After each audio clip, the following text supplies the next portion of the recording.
Welcome back to the Grease Goblins Rereads channel. Today's video, we are going to be ranking every single chapter from A Clash of Kings. I've been basically writing down my summaries, my notes, and ranking all the chapters as we've gone on with the book for the last, year and a half. For this video specifically, and eventually, if we ever get there, an entire ranking of every single chapter from A Song of Ice and Fire ranked. So, for this video with The Clash of Kings, it's still going to be super long. Get some popcorn, get settled in, maybe try to fall asleep to this. Not sure what you want to do, but this is going to be a long video. I'm going to provide very short summaries and my overall thoughts as to why each chapter is where it is. I also want to preference that outside of a couple chapters in this book, I think relatively all the chapters are fairly good. I do have preferences, and I think there's definitely a gap between kind of the middle setup chapters to the truly good to great chapters of this book. But yeah, stick with me, especially on the bottom rankings. So number 70 is Dany to A Clash of Kings. I gave it a 6.5 out of 10. It is by far the lowest rated chapter for me throughout the first two books, and to me, it just kind of feels like everything wrong with Daenerys' arc in this book. I'm not a fan of Daenerys in this book, as you're going to see early on in these rankings, and I think this chapter kind of shows you exactly why. This chapter sees us entering Qarth and that arc there, and it's definitely a low point of the book. We're introduced into side characters that aren't really all that interesting or have a whole lot of things that you gravitate to in terms of side characters like Pyat Pree and Zaro. They're just not very interesting, so they're not a great supporting cast for Daenerys. And so this chapter is really about introducing Qarth, which I don't find to be all that enjoyable. And then the other part of it is we see Daenerys is getting these kind of gifts. People are wanting to come and see her dragons. And so one of the people is a captain, and he actually tells Daenerys that Robert is dead. That's the big cliffhanger of the chapter. And unfortunately, it just falls really flat. And especially when you think about Daenerys 2, it happens a good amount of the way through the book because the first Daenerys chapter doesn't happen for a good 200 pages into the book. It just kind of feels like Daenerys comes out stumbling. There's nothing interesting going on. And the big revelation in her second chapter is something we've already learned about 600 pages ago. So I just didn't find Daenerys 2 to be all that interesting for Daenerys as a character, or the plot, or the side characters around her. Number 69, we have another Daenerys chapter, and I did not like Daenerys 5, A Clash of Kings. I gave it a 7 out of 10, and mainly because this is her last chapter, I just felt like it was a pretty big letdown. Daenerys finally got the ball rolling in Daenerys 4, and we have this gathering arc of how is Daenerys going to finally get out of Qarth? How is she going to get support and go to Westeros or go to wherever? And she really doesn't in this chapter. This chapter is almost exclusively about this assassination attempt that happens on Daenerys. She's saved by Barristan. She doesn't know this is Barristan yet, but that's who she gets saved by. Him and also Strong Bellis bring ships from Illyrio, and so Daenerys just kind of leaves Qarth in this way where she didn't really do anything, and Illyrio kind of saved the day. There wasn't really a compelling arc or narrative for Daenerys in this book, and outside of one chapter, I would say almost all of her chapters in this book are at least in my close to bottom 10 of both the Game of Thrones and The Clash of Kings. So again, wasn't a fan of Daenerys' ending overall. Number 68 is Jon to A Clash of Kings. I think this is now where we start to get more of the middle setup chapters where, you're not going to love them. They're not super memorable. And I would even say Jon to A Clash of Kings, which I gave an 8.2 out of 10, is probably one of the most forgettable chapters of the first two books. It's extremely short compared to the rest of the book, and there's just not much here for Jon as a character or the plot itself, because all it really shows is Jon has left the Wall. They're now traveling to figure out what the wildlings are doing, and they come to the village of White Tree. And so there's a little bit of mystery building. There's a little bit of tension building. But outside of this really giant weirwood tree that's there that we'll come back to in A Storm of Swords, there just isn't a whole lot here that is all that compelling to me. Jon isn't confronted by anything with his character at this point. It's just a very, I think, forgettable setup chapter, and that's all I really need to say about it. It's not a bad chapter, it's just, it's just there, in my opinion. Going to number 67, and one thing you're going to see with especially this portion of the rankings is I really wasn't a fan of the start of A Clash of Kings compared to maybe other books in the series. I think it has a weaker start, and especially with characters like Jon, Arya, and Bran. I have number 67 being Arya won A Clash of Kings. I gave it an 8.3 out of 10. As this is the open to Arya in this book, it really is just a catch-up chapter. Remember, in the last book, the last thing we see of Arya is she is basically been taken by Yoren, and Yoren has like a knife to her. We don't know what's going to happen. So it's very different than in the show, where the show there's a lot more of a resolution. Here, that's not the case. Her first chapter is about establishing how do they get out of King's Landing, her supporting cast for the next two books with Hot Pie and Gendry. It's a lot of establishment, and I also think that the one thing that holds this chapter above the other chapters I just talked about is Arya does have the beginning framework of an arc. She's dealing with the grief of losing her father. She almost kills Hot Pie in this fight. So I think there's a lot here that is interesting, but it kind of pales in comparison to some of the better and I'd say starting chapters for these characters. As Arya's first chapter is really just, hey, this is what happened in the end of the last book, and now you're caught up. Number 66, Bran won A Clash of Kings. Again, gave it an 8.3 out of 10, so another opening chapter. For Bran, it's kind of the similar thing of Arya. It's a rehashing of what happened at the end of the last book and trying to set up what's going to happen in this book. I think the reason I like Bran more than Arya's first chapter is because, at least with Bran, there's a clear establishment of what this book's going to be for Bran. You know, we have the magical side of him as he's starting to get more dreams with Summer, and by the end of this book, he's going to be able to control that.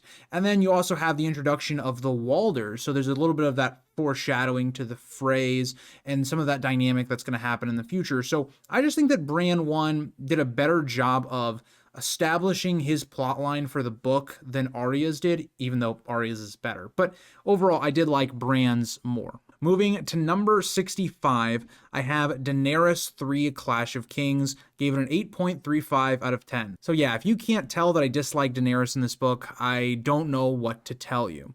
This chapter to me is not nearly as underwhelming as the other two chapters are, because the thing that really carries this chapter, in my opinion, is Daenerys herself. She was one of my favorite characters, if not my favorite POV of the last book. You kind of start to understand what made her work so well in the first book, but it's kind of because she thinks about her brother so much, who was such a fantastic character in the first book. She thinks about how Viserys had felt all those years being a beggar, and Daenerys feels that way in Qarth. So that to me is the interesting part of this chapter, and there are other interesting things in here as well. For instance, like her decision to go to the House of the Undying, which leads into the fourth chapter, or Quaith's cryptic messages throughout, this chapter and throughout the whole book. Those are the things that I think are the strong points. But the weak points are, it feels like the pace just dies when you go to a Daenerys chapter. Because think about what is happening in Westeros when Daenerys 3 is happening. We have Stannis sieging Storm's End after Renly's death. We have Catelyn and Edmure preparing for war with Tywin. We have the Greyjoy attack in the north. And here we go with Daenerys, and she's pleading for help to go to Westeros, and it basically feels like a beggar. It just feels like the pacing is all over the place when you go to a Daenerys chapter, especially in the prime, I would say, best parts of A Clash of Kings. So not a huge fan of Daenerys overall. Moving on to number 64. So again, I have 4 of Daenerys' 5 chapters in like my bottom 6. But Daenerys won A Clash of Kings is an 8.4 out of 10. You might be thinking, wow, that's kind of interesting given you've kind of been lower on some of the other intro chapters. And Daenerys is weird because she doesn't feel like an introduction chapter in the light of her first chapter doesn't come until about like a quarter of the way through the book almost. But for Daenerys, it is kind of the same trap of those other chapters. It's a rehashing of things, but because Daenerys is such a strong character in the first book, she kind of transfers that over into A Clash of Kings, where we're getting a rehashing and almost like a resolution to the events of the last book, where we end on Daenerys had the dragons, had brought them back into the world. Now it kind of feels okay, so you get a bit of a resolution of what occurred next. Daenerys has become Khaleesi. She's struggling with leadership and what they're going to do moving forward and the struggles that are happening. A bunch of people want her dead or would want to take her dragons. So there's all that interesting stuff there, all good building blocks. But unfortunately, it doesn't really go all that far. And also, you got to remember, this chapter is just predominantly Daenerys walking around in the Red Waste, and then she finds an abandoned like city, and then eventually she's allowed to go to Karth, and that's where we'll pick up with Daenerys too. So not a whole lot happening here, but I think the strength of this chapter versus some of her other chapters is Daenerys and her character overall. I think the biggest problem with Daenerys in this book largely is not anything to do with Daenerys herself. It's more the plotline she's put into. I still think her character is very strong. It's just the plot is just not very good overall. Number 63 is Sansa to A Clash of Kings. I gave it an 8.45 out of 10. It's a really weird one for me to rank, and I feel kind of conflicted on it. I think it's the first chapter on here that I feel like could be way higher for other people. The problem with Sansa 2 is it's one of the shortest chapters of this book, if not the shortest, and it covers a couple things that are actually fairly interesting and or important. And so the first one is with Sansa, we're seeing her get this note that's telling her to go to the God's Wood, and it's very mysterious, setting up the Dantos reveal that he's going to try and help Sansa after the events of the first Sansa chapter. And it's a bit of like seeing Sansa struggling with the mental abuse that's being placed on her, and she's still that young girl that hasn't outgrown the fairy tales and all of that kind of stuff. And so that's what I think is great, is it's a nice build off of her first chapter, but it is so short. So when you compare it to some of the better chapters in this book, it's hard to stack up. I do like the setup here, and I think it was handled pretty well, but I think there's other things I prefer. Now, that isn't the only part of this chapter. I would say the best part of this chapter is by far when she runs into the Hound. And so we get a nice meeting with these two characters, and they have some of the better dialogue of this entire book, so I'm not going to dive too much into it, but it kind of starts their character arcs together in this book, and we get a lot of nice lines about the Hound saying that Sansa is not a good liar and everyone here is better than her, and the explanation for the Clegane sigil, which I think was really awesome. And again, it just kind of reiterates the idea of who knights truly are and their value in society. It's also a nice note because it paints back to the idea that Dantos is also lying to Sansa. So it's just a really nice mini chapter that just, to me, I don't know really where to place it because it's really short compared to many chapters in this book. Getting into number 62, I have Bran 3, A Clash of Kings. I gave it an 8.47 out of 10. Bran 3 is a very transitional chapter as it piggybacks off the northern politics of Bran 2, which I slightly prefer more. We see Bran hosting a feast for the lords and ladies of the north, which is good for Bran's internal issues, which carry this chapter until we get to the introduction of the Reeds, which is nice because Bran in this chapter has to deal with the idea of he's a cripple and how people view him, their eyes, the things that they're not saying, but you can tell they're thinking. A lot of that, I think, is what's the strongest about this chapter overall, because unfortunately, with some of the other Bran chapters, we get a little bit more where Bran is listening in on northern politics, things that are going to foreshadow things to happen in the future, like, say, Lady Hornwood and Ramsay. But with here, we're kind of getting the introduction into the Reeds, and they're very important. They bring that magical element of breaking Bran like out of his chains. And so all of that's great, but it doesn't really go anywhere in this chapter. So this is really just a pure setup chapter that it makes Bran's next few chapters a lot better. It's probably what I would say here about Bran 3. Getting into number 61, I have Tyrion 8, A Clash of Kings. I give it an 8.5 out of 10. This is, to me, by far the worst Tyrion chapter, which isn't saying much given he has 15 chapters and the lowest one is still rated an 8.5.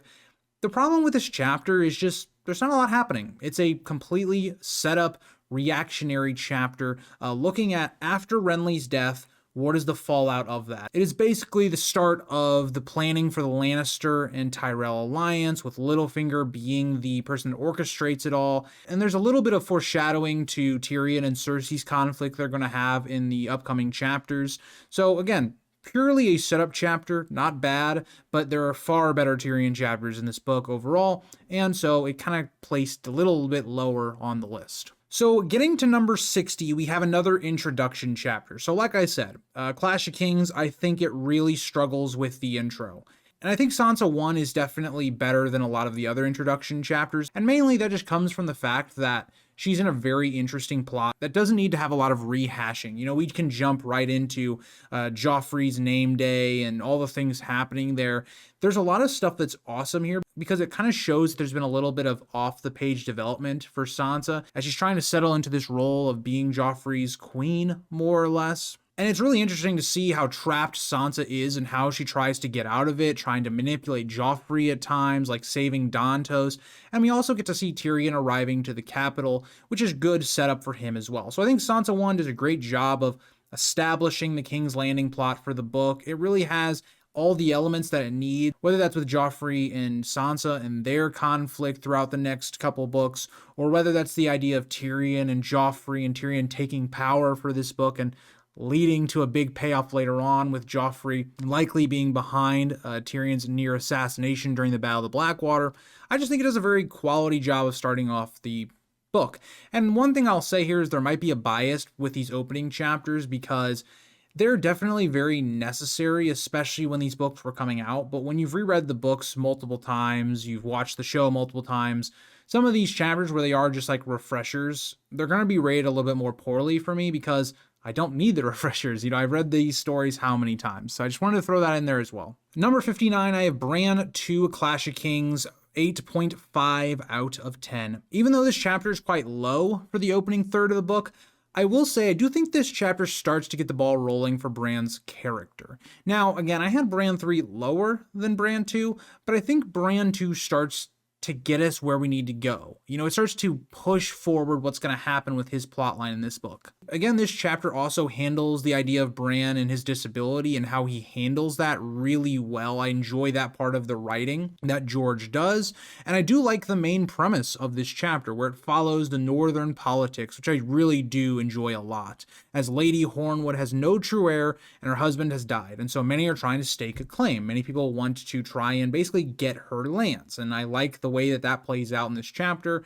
I do think it's a pretty good strength overall. And another thing that's actually nice about Bran's storyline is when we get the letter from Stannis that he's been sending around to the country that Joffrey, Tom, and Myrcella, they're all actual kids of Jaime and Cersei, that this actually creates a reaction for Bran, and he seems to start to almost recollect what actually happened that day that he fell. And so I also do like that Bran feels a bit connected to the world, even though for a lot of the times he feels very disconnected, similar to Daenerys and Jon.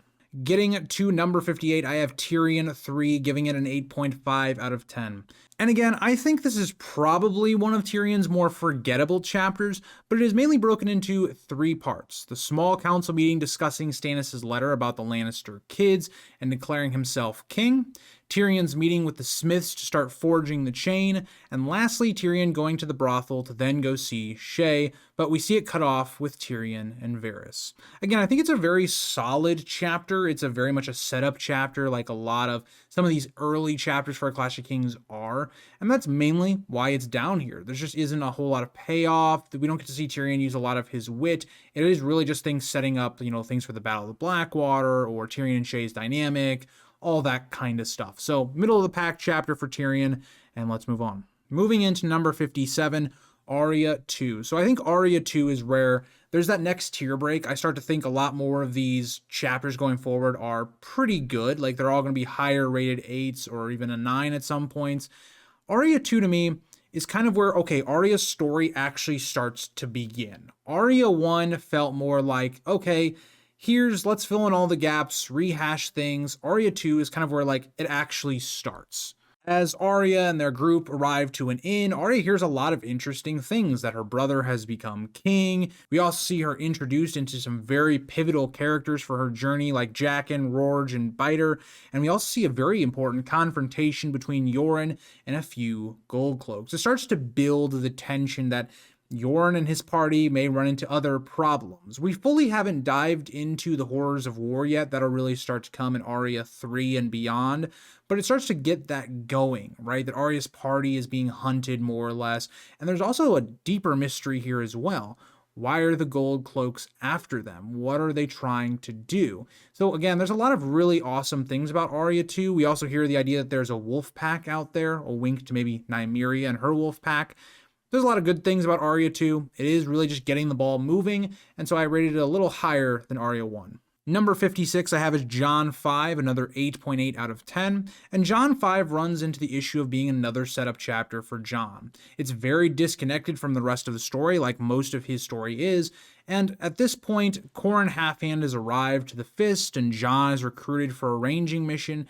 And the chapter does a good job of foreshadowing the A Storm of Swords prologue, like the idea that eventually the others are going to attack the Night's Watch at the Fist.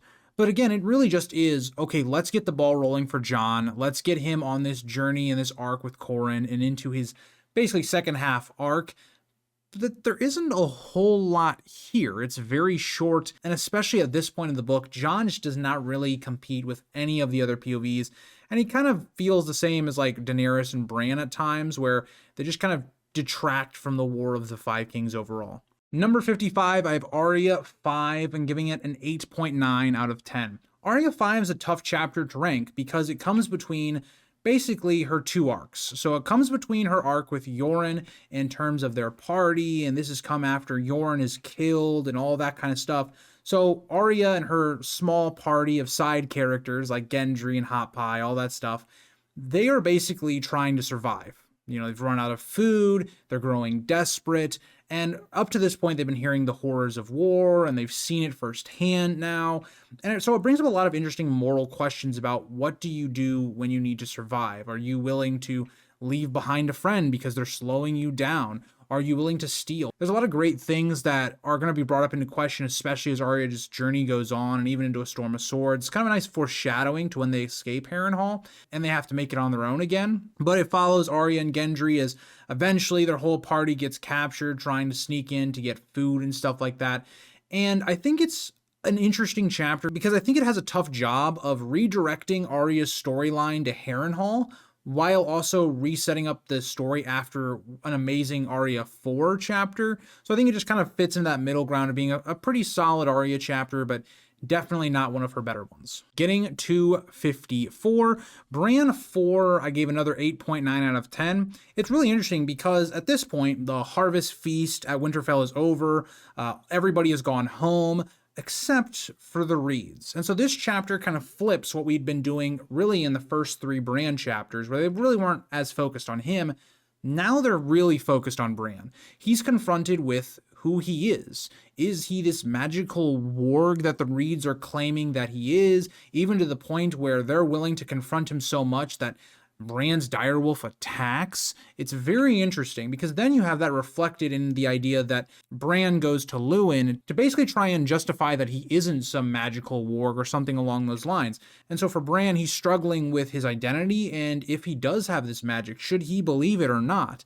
And that even leads to the very end of this chapter where we kind of get this prophecy / dream that Bran is told from the Reeds that actually will eventually come true into the next chapter. So I actually think this chapter is pretty well paced. I do like the switch up as Bran's going to start now focusing more on the magical side of his arc. I think it was a good chapter to just kind of redirect Bran's arc, and it feels very similar to the chapter I just talked about in Arya 5, kind of another middle of the book redirection chapter. Moving to number 53, Jon, I think, has one of the better starting chapters of this book. So Jon 1, I gave an 8.9. This chapter easily could have been filler, and again, I don't think it's one of the better chapters of this book or anything, but it definitely has some pretty strong moments. So in the book, remember that Jon has not actually left the Wall yet. That doesn't happen at the end of a Game of Thrones. That only happens in the television show. So we still have a lot to do. Jon goes and sees Sam, who needs to get these maps to prepare for their journey north of the Wall. Then we get to Jon and Danelle Noy, who have this awesome conversation about the Baratheons and the different metals that they are and how that represents each one of their personalities and who they are or were in Robert's case, given he's dead. So there's a lot here that's really entertaining, especially when we learn about Maester Aemon's history, the possibility that he could have been a king, and the reflection that has on Jon himself. It isn't like a crazy good chapter in my opinion, but I think there's a lot of things that are great, not necessarily for Jon's storyline moving forward for this book specifically, but I think they're just awesome little tidbits about the world, about these characters, especially as we haven't really spent a lot of time with Renly and Stannis up till Jon's first chapter. It helps kind of flesh out their personalities and build it up to their confrontation later on. So Jon's chapter is weird because it is good, but not for the reasons that you think it would. Like for Jon's storyline, it's more for like the book as a whole, even for other plot lines and even filling out some of our characters. Overall, though, I think one of the better starting chapters of the book. Number 52, I gave Jon 4.89 out of 10. Another kind of middle of the pack chapter for Jon. And it almost feels like, again, that Jon's chapter, and it especially feels like once you leave the wall for Jon, his storyline almost starts to feel like it's more about world building than it is anything about Jon. And that kind of feels like the case for Jon 4. Like, it's awesome that Jon goes to the Fist of the First Men. It's a cool lore dump and world building. But at the same time, it just feels so removed from the rest of the story. And it just feels like Jon's storyline moves at a snail's pace. There's not a whole lot of tension. I mean, there is a lot of tension. But when you're reading this on, especially a reread, like, you know, all of this is just set up things to happen in Storm of Swords, which is great, right? That's what makes the Fist and the open to that book and even Sam's first chapter really great, is because of all the groundwork Clash of Kings lays.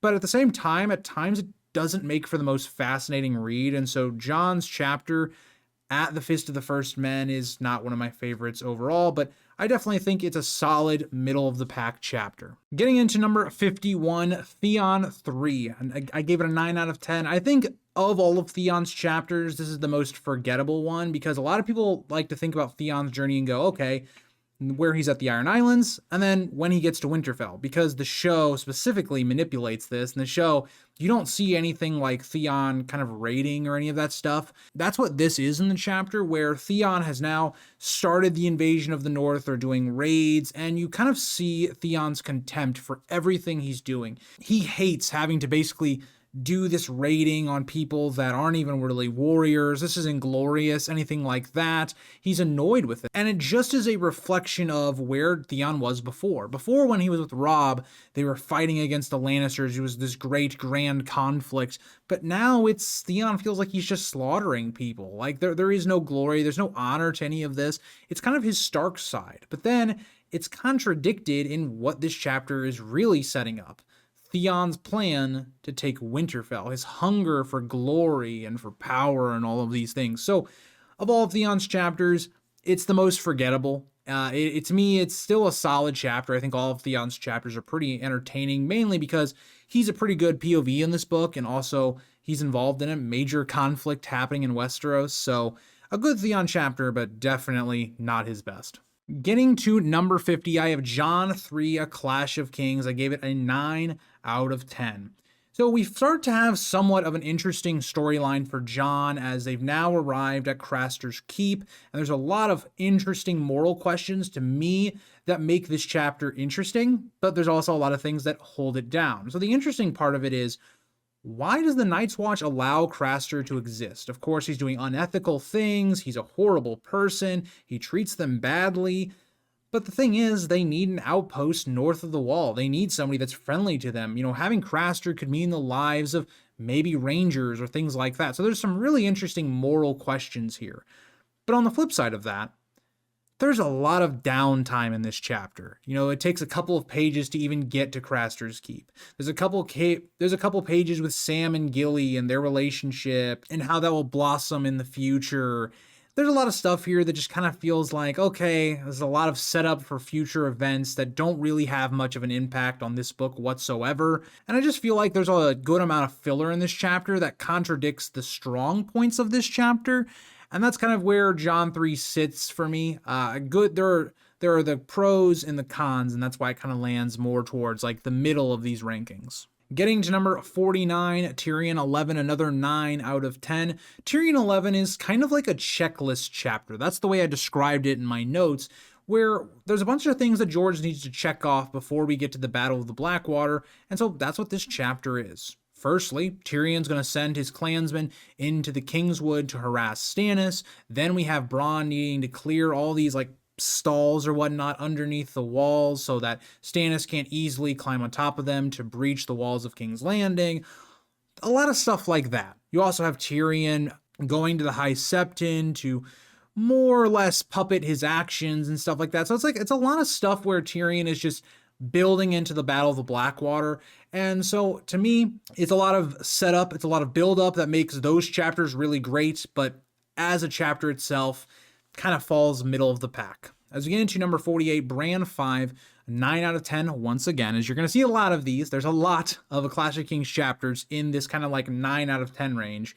I would say one of Bran's better chapters of this book where things are starting to get going. For one, Bran now believes in magic, as the prophecy/dream that Jojen and Mira told to Bran has now paid off with the phrase, with them getting bad news but reacting very positively, and then the opposite for Bran.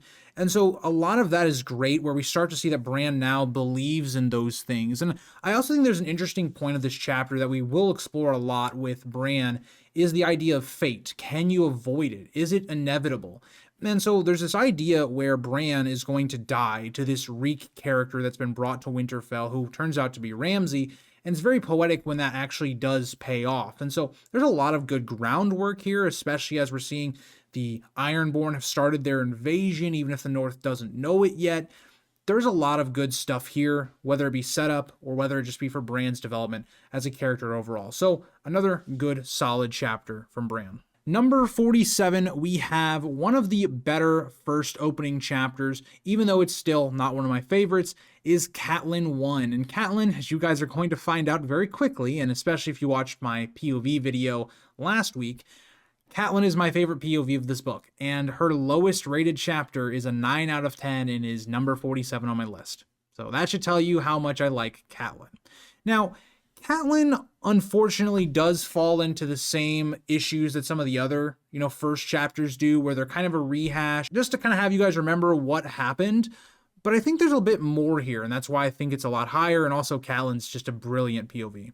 We see Robb giving his terms to Cleos Frey, all while trying to intimidate him, so it's some good character work for Robb. We then see Robb and Catelyn talk about the terms, as she believes they are unreasonable, as she wants to get the girls back. The two get into an argument, and that gets pretty heated as they discuss Theon going to the Iron Islands. What's so great about so much of this is it sets up so many different plot lines beautifully.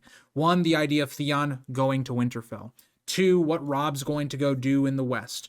3, the idea that Catelyn is so desperate to have her family back for this war to end, and that's going to build and build and build to eventually where she releases Jaime in this book. A lot of great things, in my opinion. We see Catelyn and the Blackfish, who has a very heart-to-heart conversation as Hoster is dying and exploring what Robb's going to do in this war. As the Riverlands are basically all up in flames, there's horrors and atrocities going everywhere, and Robb has a very limited option. What can he do? His army will get restless if they do nothing, but at the same time, they can't attack Harrenhal. So it really sets up so much of this book perfectly. Catelyn 1 to me is like one of the best ways you can start it, because yes, it's not going to be the most exciting chapter, but it does a very compelling job of setting up not just her characterization, her storyline, but multiple storylines. So really good job from George in this opening chapter. And it's not the best. I don't think it's the best opening chapter, but it's definitely up there. Number 46 is Tyrion 10, another 9 out of 10. And this chapter is very similar to some of his other chapters before we get to the Battle of the Blackwater, where it's very much a build-up chapter as Tyrion is learning of Cersei's plan to get Tommen out of the city, and then thwarting that with Jaqen Bywater. Tyrion then rashly tries to head to go to see Shay, and then is annoyed because there's a singer there, which will have repercussions later on. We then get some really awesome moments with Tyrion and Varys as they talk about Courtney Penrose's death and what that means for King's Landing. As Stannis is now free to go there, it's building up the tension, the conflict, all of that kind of stuff. Also, the plan of how to get Shay into the castle and what they're going to do there. And more importantly, probably the best part of this chapter is the story of why Varys hates magic and how he was cut. I want to emphasize, I put this in my notes, if it wasn't for the final little stretch of this chapter with Varys, this chapter would have been much lower, just because, there's a lot of things happening that are not really that important. There are a lot more build-up type stuff, but the Varys story part, especially, really heightens the tensions. It really starts to delve into Varys and why he's helping Tyrion against Stannis so much. So, yeah, I liked a lot of that there. There are some low points of Tyrion 10, but I do think the payoff really is a big, strong point of the chapter. Number 45, Theon 2, a 9.1 out of 10. This is a really hard one for me to rate because, on one hand, I actually really love a lot of this chapter. I really like when George does give us Ironborn plot lines, when we're actually in the Iron Islands, because I think their culture is so fascinating. And especially with the Clash of Kings, it never feels like George is trying to just world build. It feels like this is natural. This is Theon trying to rediscover his heritage, his culture, and him feeling kind of like an outsider, someone that doesn't really feel like he fits in here. And we definitely see that a lot more, I'd say, in his first chapter overall. But here it's so great because we get to see all of that, how Theon's not fitting in. But then it's even more exemplified by the fact that he doesn't recognize his own sister. Well, obviously, they haven't seen each other in a long time. But the low point of this chapter is Theon and Asha and the sexual tension and things that happen between them is just so awkward to read. It's just so, when you know the twist of what it is, it's so annoying. But I also do think it like builds up their rivalry of like being siblings and all that quite well in this chapter for the rest of the story. So it's so weird because you have that, and I really love Theon's characterization here, not who he is as a person, but how fascinating it makes of a read, because he's so dislikable, but you can also sympathize with him to a degree as well. And I think that's really interesting. And then you have the big twist as well of like, what is the actual plan here? The Greyjoys are going to invade the north. Theon is going to have to betray Robb. It's a really interesting chapter. And the other part of it is Theon is going to be babysit basically in this war. He's not getting what Asha's getting, all these ships and a larger role in the war. Balon just straight up doesn't trust Theon. And Theon feels that again. It's kind of that culmination of his first two chapters of he doesn't fit in and his father doesn't trust him. It's a really nice chapter that builds into why Theon does certain things moving forward. Number 44, I have Jon 7, A Clash of Kings. This is one of the very few chapters I have, especially later on in A Clash of Kings, outside of Daenerys 5. And I think the problem with it is, yes, it's great that Jon's storyline is starting to get heightened a bit. The tensions of them trying to go assassinate Mance or finding out what the wildlings are doing. And we see Jon, who has become actually like a warg in this chapter, seeing through Ghost's eyes as he sees the wildlings and their vast, like, not even an army, their population. And so the foreshadowing of that to what's going to happen at the Battle of the Wall in the next book. There's a lot of great stuff here. And I think that Qhorin and Jon's dynamic starts to build out his development overall, especially as it kind of pays off in the next chapter. But it almost feels like one step forward, two steps back, like literally. You know, we spend so much time, not a ton of time, but we spend a good amount of time of they're making this journey to get to the wildlings. Jon sees them through his dream and the magicalness of it. Like, it seems like almost Bran was communicating with Jon. That's what he seems to indicate in Bran's last chapter. But then, as soon as they see the wildlings and the threat, they instantly then start retracking everywhere we just were and running, more or less. And so that sets up the last chapter, but it just kind of feels weird to me, given where a lot of the other plot lines are. You know, Arya at Harrenhal and the grandness of that.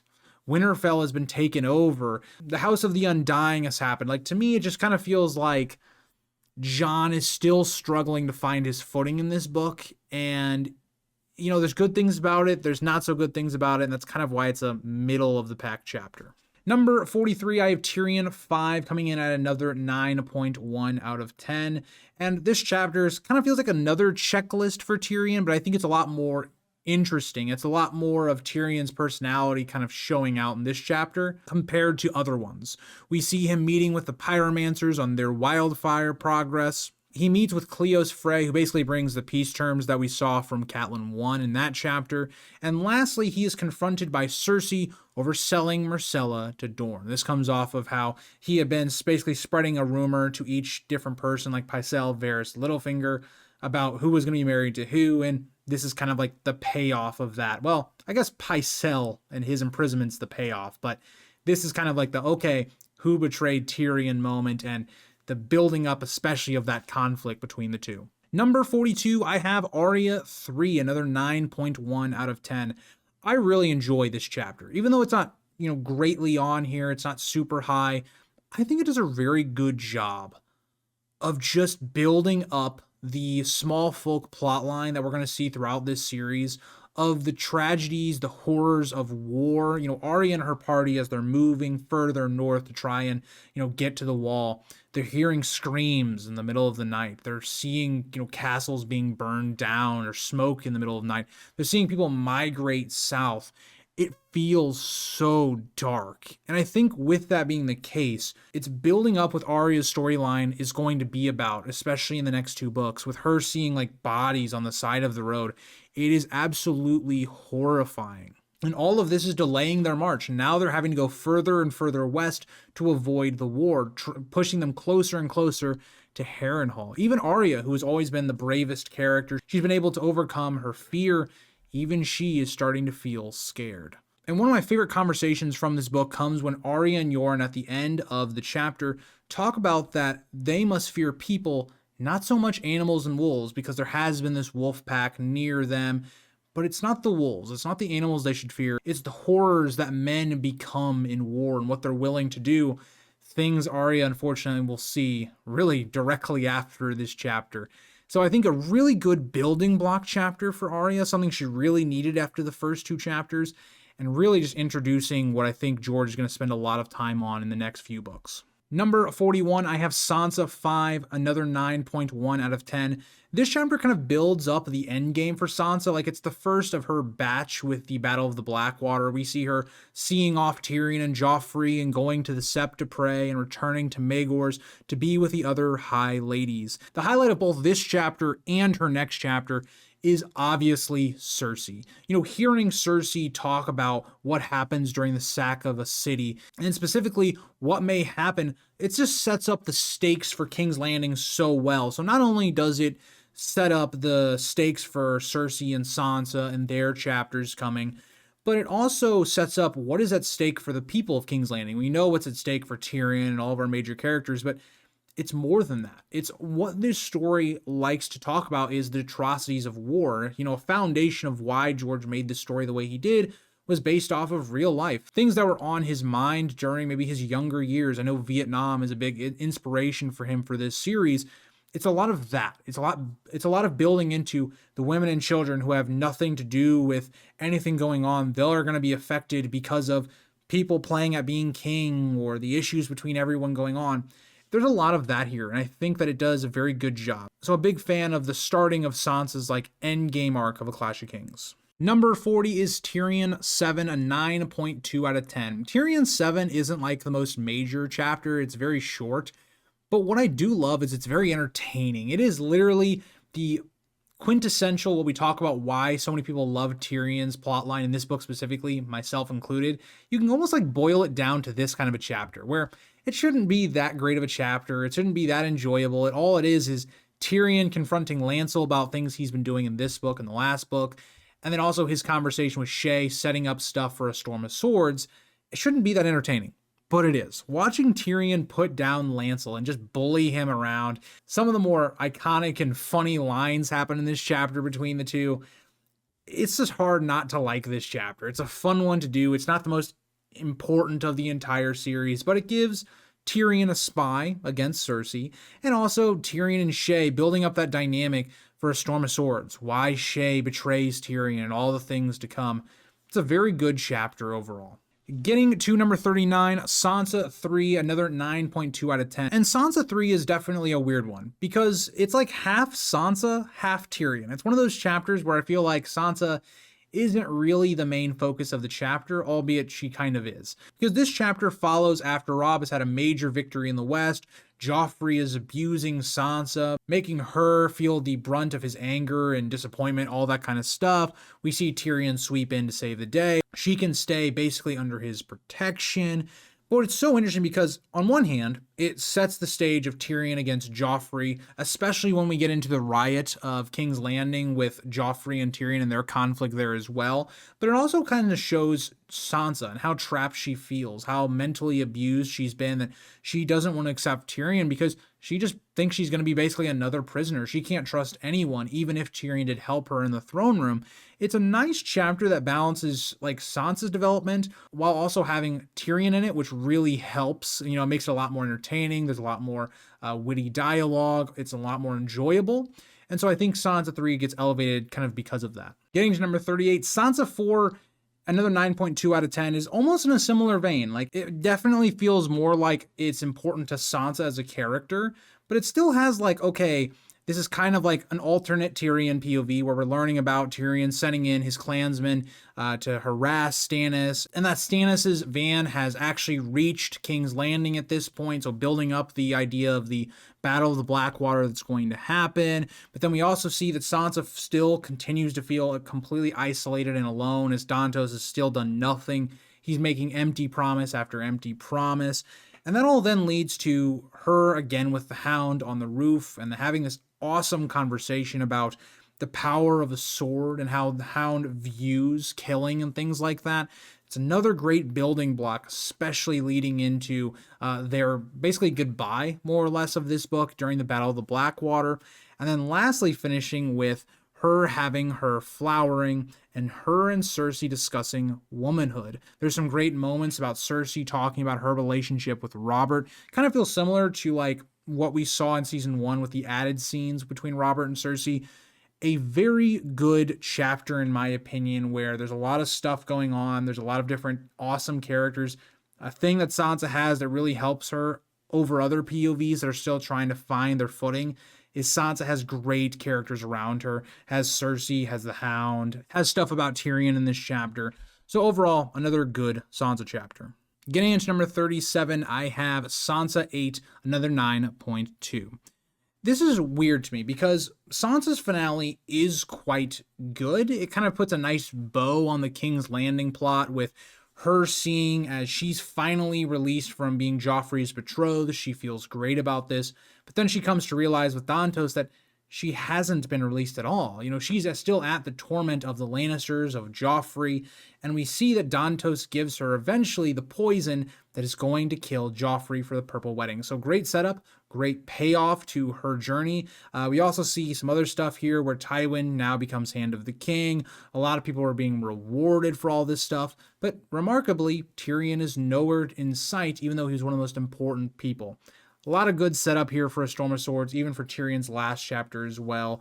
And just an overall nice little bow on the arc of King's Landing for this book, even if it isn't like the most explosive, I'll say, like some of the other King's Landing chapters. And also another thing that I think is worth pointing out, a lot of Sansa chapters back to back, and that's just kind of how I feel about Sansa. I think she's, I would say, definitely better than Game of Thrones, but she feels like a very middle of the pack, you know, POV, especially with her as a character compared to other POVs. She's just not as interesting, but it's because of the plot she's in. She has so many interesting things happening that definitely helps elevate her to being in a point where she's definitely middle tier. And like none of her chapters do I look at and I go, kind of a stinker of this book. I just look at them all and go, yeah, they're all pretty solid for the most part. Number 36, I have Theon for another 9.2 out of 10. This is our first chapter with Theon's POV once he has Winterfell. And I love the way George basically transforms Winterfell. Like, Winterfell has always felt like a home for our characters. It's felt like a safe place.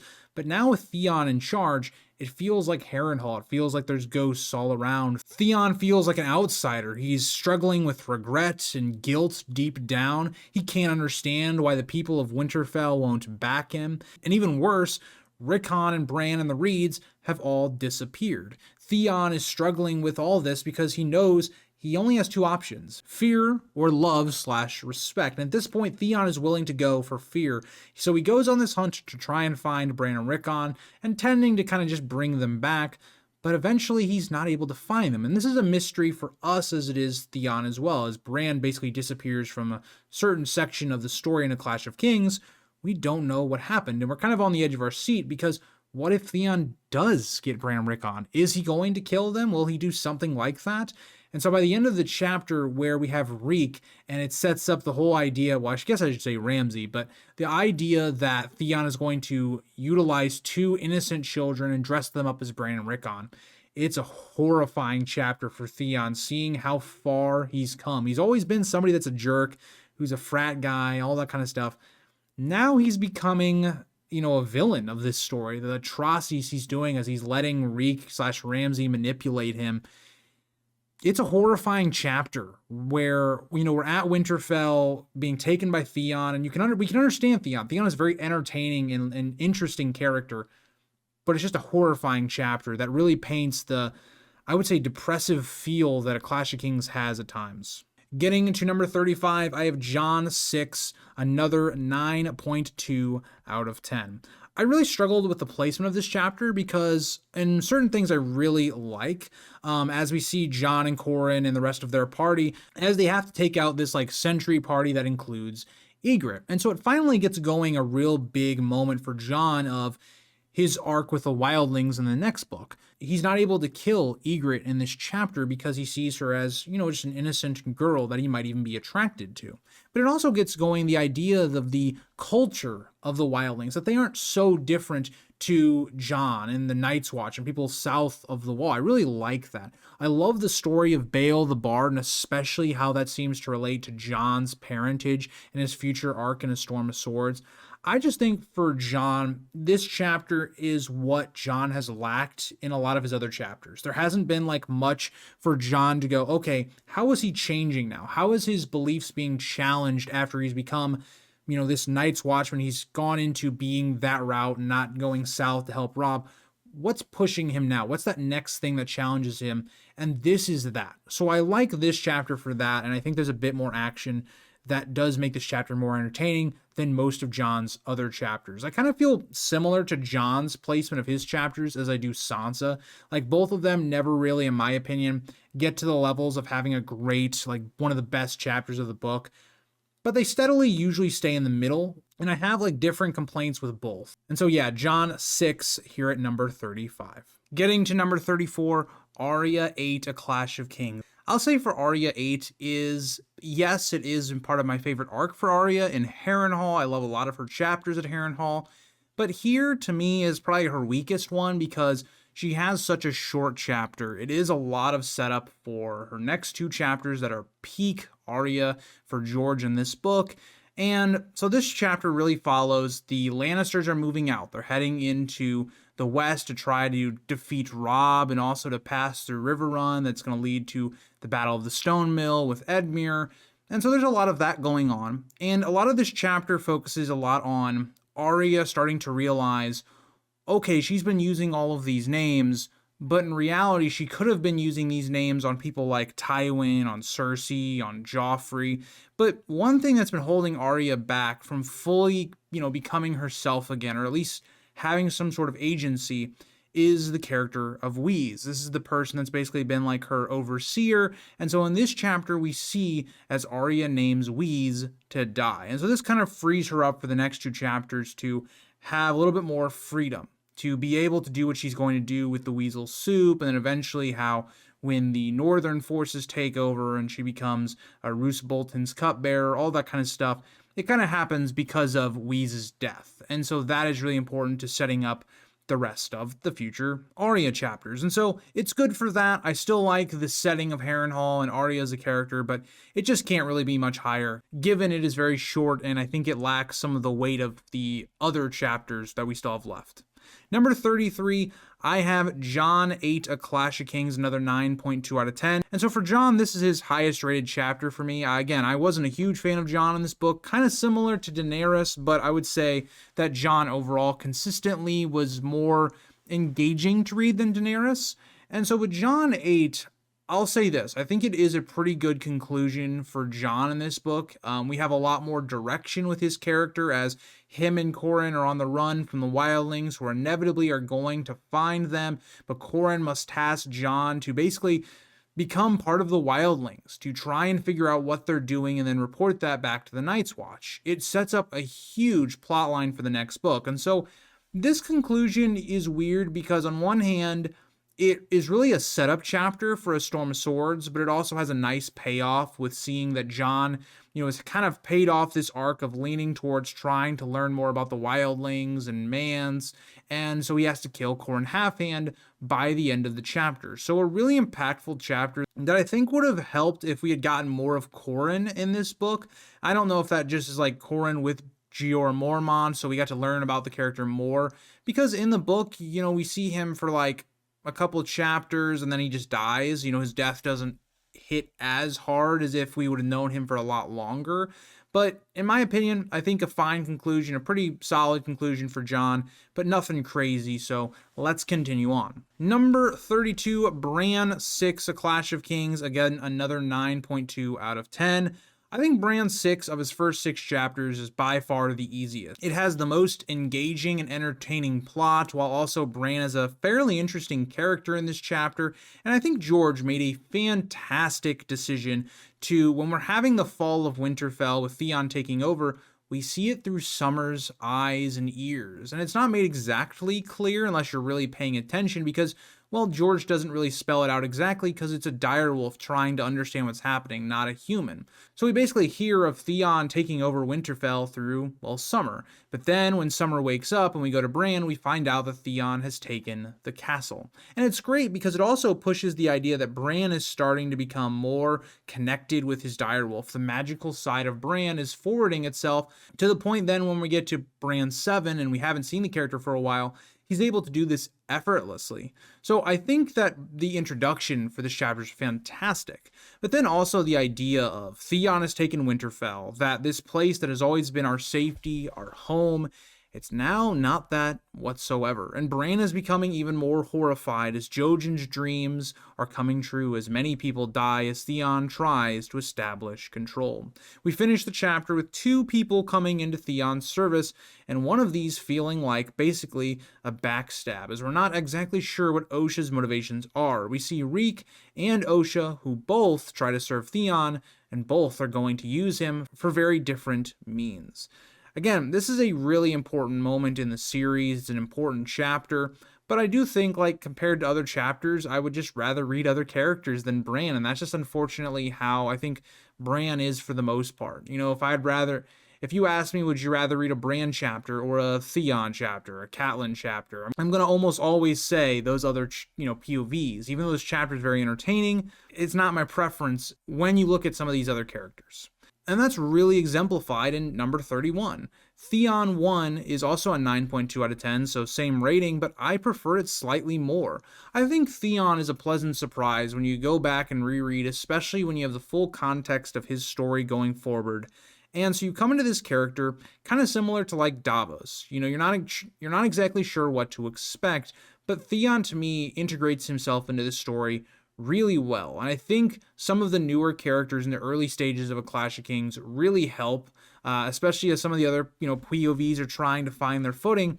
Theon is really great because he is this conflicted character that's split between his allegiance to his father and to Robb. So that already is a very interesting premise, but then we see him as this cocky, arrogant young man who is taken apart slowly in this chapter, not so dissimilar to Arya herself, as she is taken apart in one of her chapters that we'll talk about later on, but he is kind of the same way. He walks in with a lot of pride, of a lot of ego, believing he is going to be the person to rule the Iron Islands, and he is coming with this plan, and to find out that he's not really valued all that much. Nobody trusts him in the Iron Islands. So when he gets there, he is met by his uncle, and that's it. There's no royal guard, no welcome party for him, nothing. And even as we build into his meeting with his father, we see like his quarters are not that comfortable. It's not like he's living in Winterfell. But when he finally meets Balon, we have probably the best moment of this chapter where Theon is berated, he's talked down to, and all leading to the horrifying reveal of where Balon looks to attack the north. Now,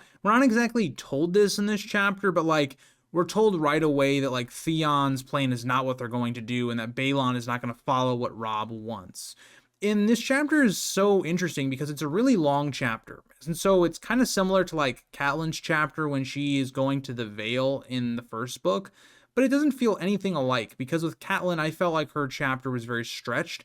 Theon's chapter, it felt like every page was needed, whether that was to build up the lore of the Iron Islands, of the Greyjoys, whether it was to build up Theon's character, whether it was to build up the political situation happening.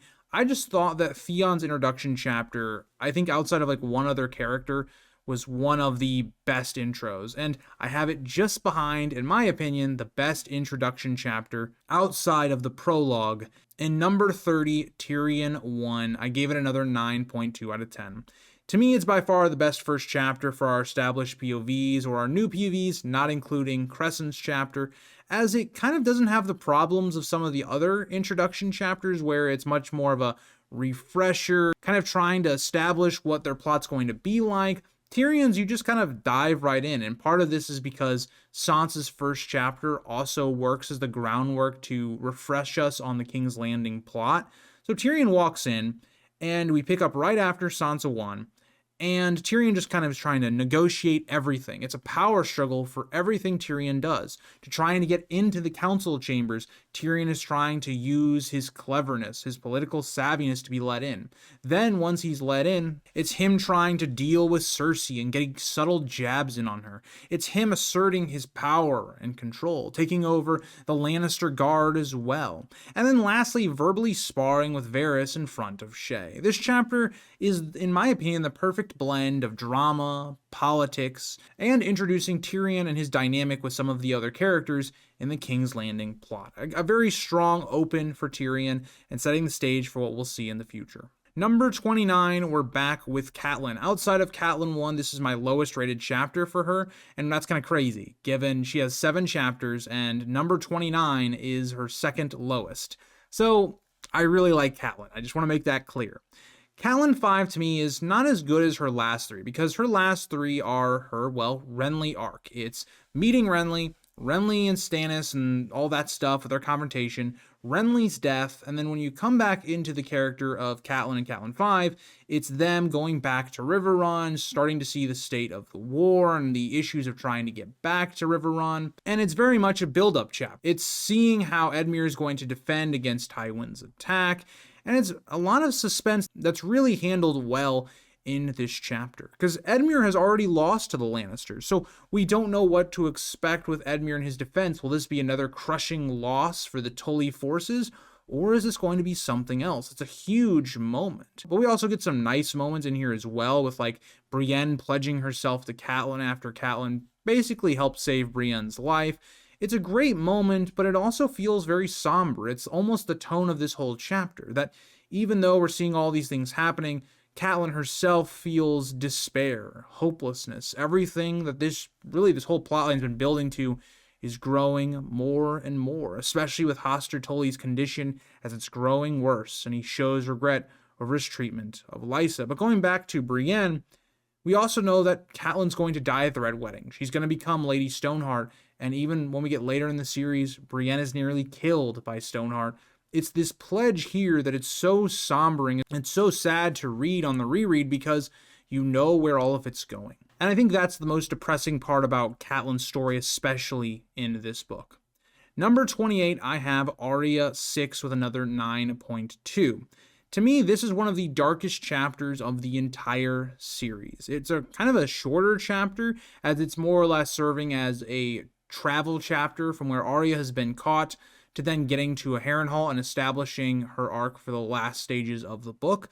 But to me, this chapter exemplifies Arya's whole arc. Arya goes in one chapter from being the character that we love, the defiant, to someone that's been beaten down. She has no agency anymore. She's basically a mouse within Harrenhal. And that's the craziest part, because as we're seeing her journey to Harrenhal, we're seeing people tortured to death daily, an innocent woman brutally murdered. All of this leads then into Harrenhal, one of the best settings, if not the best, in all of Westeros, and especially A Song of Ice and Fire.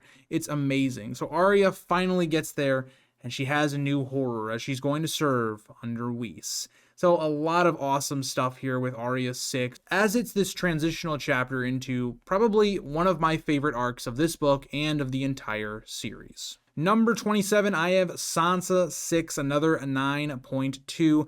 As we progress through the Battle of the Blackwater, we get into a Sansa chapter. Now, Sansa serves as almost like kind of breaking up of the tension and pace. It's almost like if you watch the Two Towers movie, it's kind of what the Pippin or Frodo scenes are for during Helm's Deep, where it's supposed to let you kind of contemplate what's happening in the battle outside, all that kind of stuff.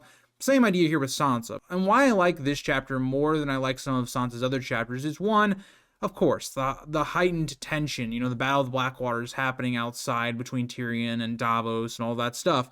But this chapter serves not so much as a Sansa POV, but as a Cersei POV. Because in a lot of ways, Cersei and everything we come to know about her in A Feast for Crows is almost put into a nice bow here with this chapter. This is almost like Cersei's preview chapter, if you want to put it that way. The way we look at like the Winds of Winter sample chapters, it almost feels like that with this Sansa chapter, where Sansa and Cersei are basically together the entire chapter. They're just having conversations. With how we see Cersei thinking about her status as being a woman and how she's bitter towards that. She would rather be a man, she'd be able to rule and be respected, not have to sit in here with all these women who are scared. She'd be out there fighting and all that kind of stuff.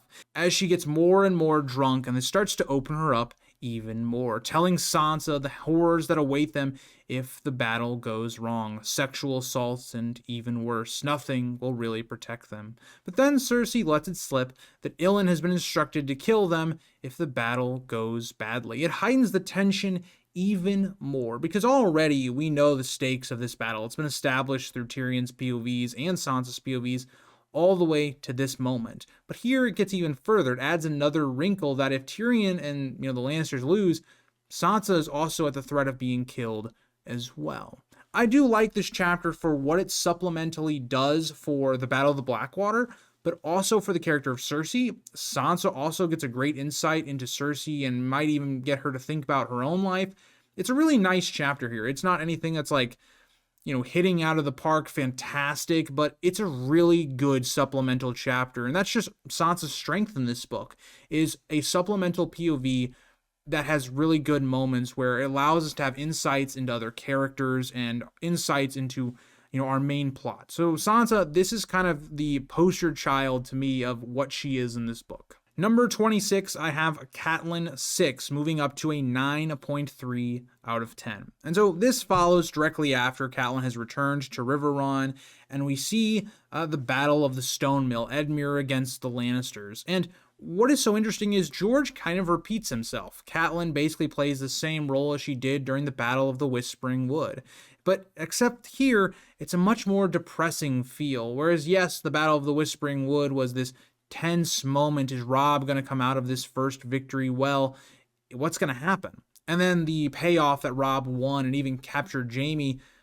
Here, it's way different. Catelyn feels dread and isolated. And we hear throughout the chapter of Catelyn getting news about the skirmishes between Edmure and Tywin all along the front against them. And at the end of the chapter, Edmure has won the Battle of the Stone Mill and not allowing Tywin to cross into the west. And in a lot of ways, this should be a grand victory. Edmure has won. Tywin has continued to take loss after loss. What is going to happen? And why does Catelyn still feel really so terrible? Why does she feel like they're still losing? All throughout this chapter, we get a very great insight into Catelyn as she's trying to process her grief for everyone she has lost and how everyone in Riverrun are new to her. Even the new Septon is not the one of her childhood.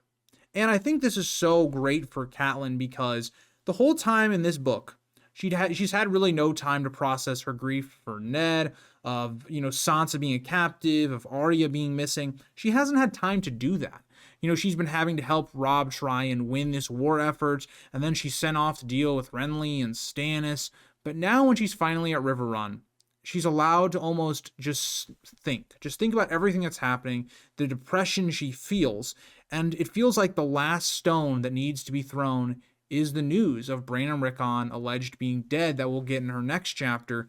And that's what's so beautiful about this chapter. It builds perfectly into her actions in the next chapter, but it's so real, it's so human that we get from the character of Catelyn, while also being in an amazingly interesting plot with the battle for the Riverlands and for Tywin to try and to get into the West. Number 25, I have Tyrion for another 9.3 out of 10.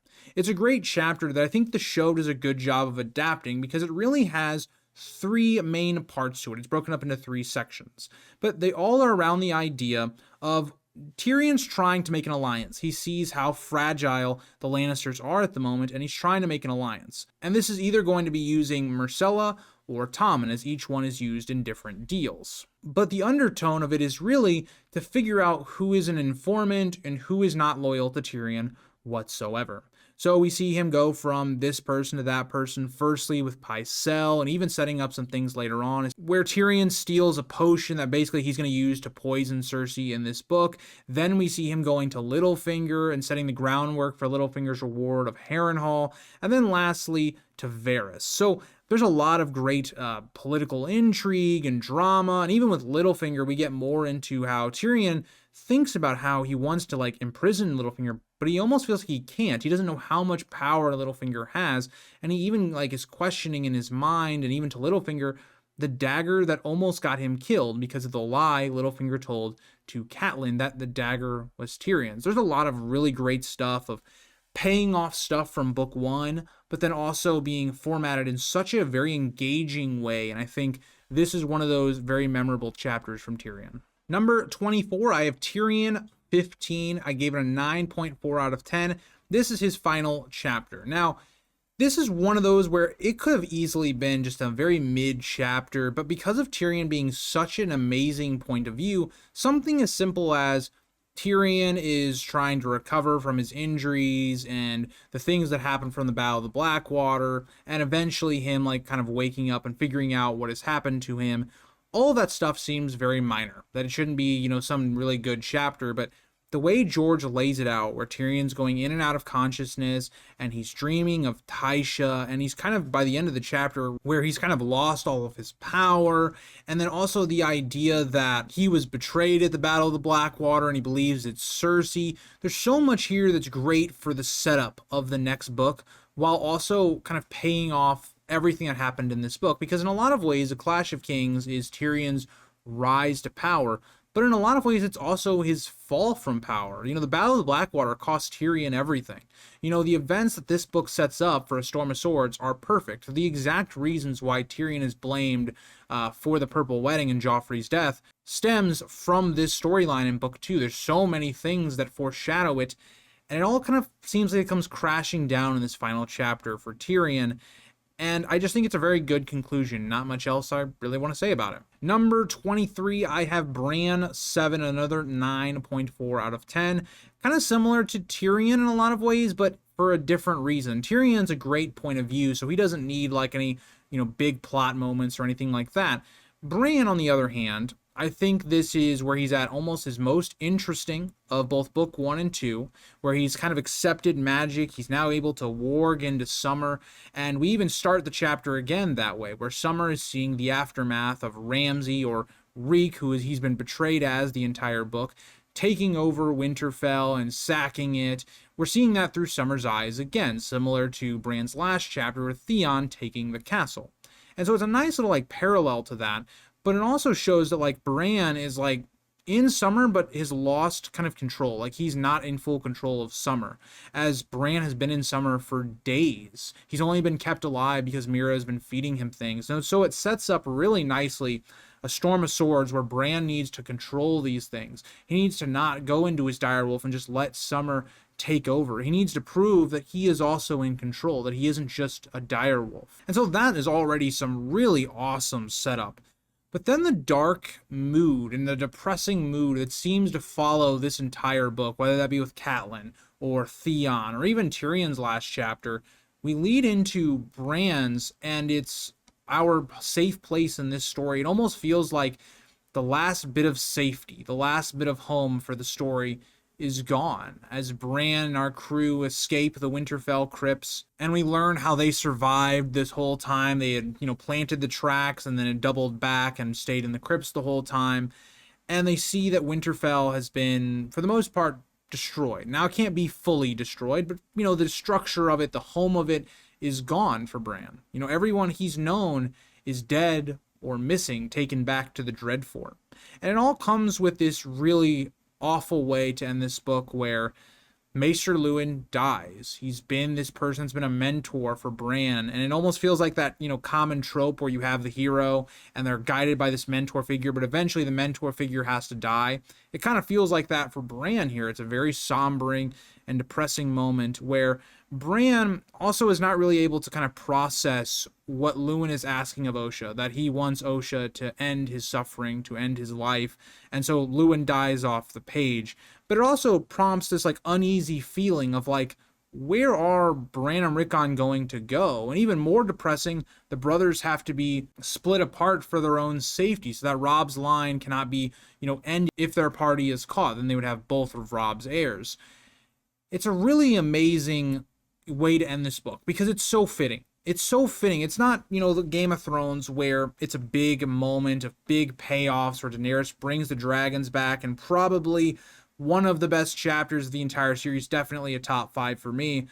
Bran 7 isn't that. Bran 7 isn't this grand ending to the story. It's this depressing vibe that the whole book has had. It's this foundation of the safety of everything that we've come to know in this series is going to flip in the next book. And that is George signaling it through the second book in that last chapter. And so I think that George really made a risky decision to end on Bran, but I think it was the right one. I think that this was a bold choice that I really enjoyed, especially on a reread. And that gets us to, funny enough, number 22, In Crescent, aka the prologue. I gave it a 9.5 out of 10. I really love the opening of this book as well. The opening and the ending, I think, to me, are fantastic for this book. And with Crescent, it's a super long chapter, by far the longest, I believe, of book 1 and 2. It really felt like it when I went back and did the reread, as I'd taken my break from a Game of Thrones to Clash. And then the first chapter you get with Clash is like, oh man, I really gotta lock back in. We got like a 20 to 30 page open to this book. But there's so much amazing details. It's our first time on Dragonstone. We get to build up the lore of the place of the Targaryens, which will be very important when eventually we probably will see Daenerys there if we ever get, the next book. Then we see the introduction into my favorite character of the series with Stannis and a ton of his information into his backstory, because Crescent is, in a lot of ways, Stannis's like father almost. That's the way you feel from reading it from Crescent, who's this older man who's being displaced. Again, it's a very depressing start to this book because this is a depressing book. And Crescent kind of like checks all those boxes of what this book is going to be. Whereas like Game of Thrones is not like that. Like the first book, when it starts with that prologue, it sets the tone for the series, but not really for Game of Thrones. And that's not to say the prologue's bad. It's very good. It's a great prologue in book 1.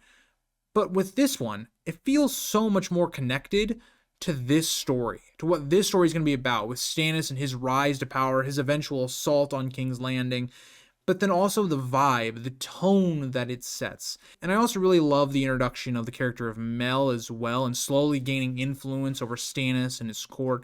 And it all leads to Crescent, who feels disregarded, trying to save someone he views as a son, and a horrible end that leads to his death while Mel looks over his body unaffected by his poison. It just sets such an amazing tone. It also has some good foreshadowing to the poison that is allegedly used on Joffrey.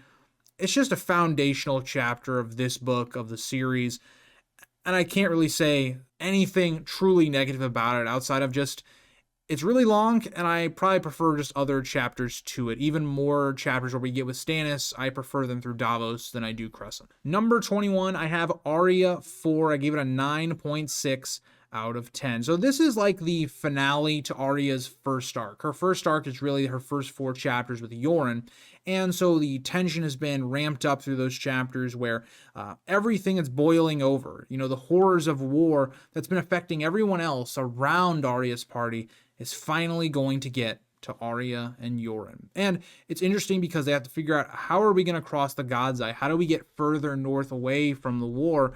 And that's where issues start to happen, because they take shelter in this abandoned holdfast, and the tension grows until they are attacked in the night. They hold out for a little while, but Lorch puts them to the sword, and Yoren is killed as Arya frees the 3 men in chains, Jack and Hagar being one of them, and escapes herself with a few others. I love this chapter because for Arya, it's had this looming feeling of dread the entire time, whether that is hearing screams or fires in the night. She can't escape it any longer. And this chapter sets in motion the idea that Arya may never get home. And especially not in this book, and even in the next book, there's something that always prevents her, and this is that. She will have to fight to try and make it to safety. And I think it's a really great payoff to her first 3 chapters. I know the first 3 chapters I don't have rated like the best or anything like that, but I think that they really set the groundwork for Arya 4, and it has an amazing payoff for, Yoren's death and all of that. Number 20, I have another Arya chapter, Arya 7. I gave it a 9.8 out of 10. So again, I have 20 chapters that are a 9.8 or higher. It just shows you how much I love this book.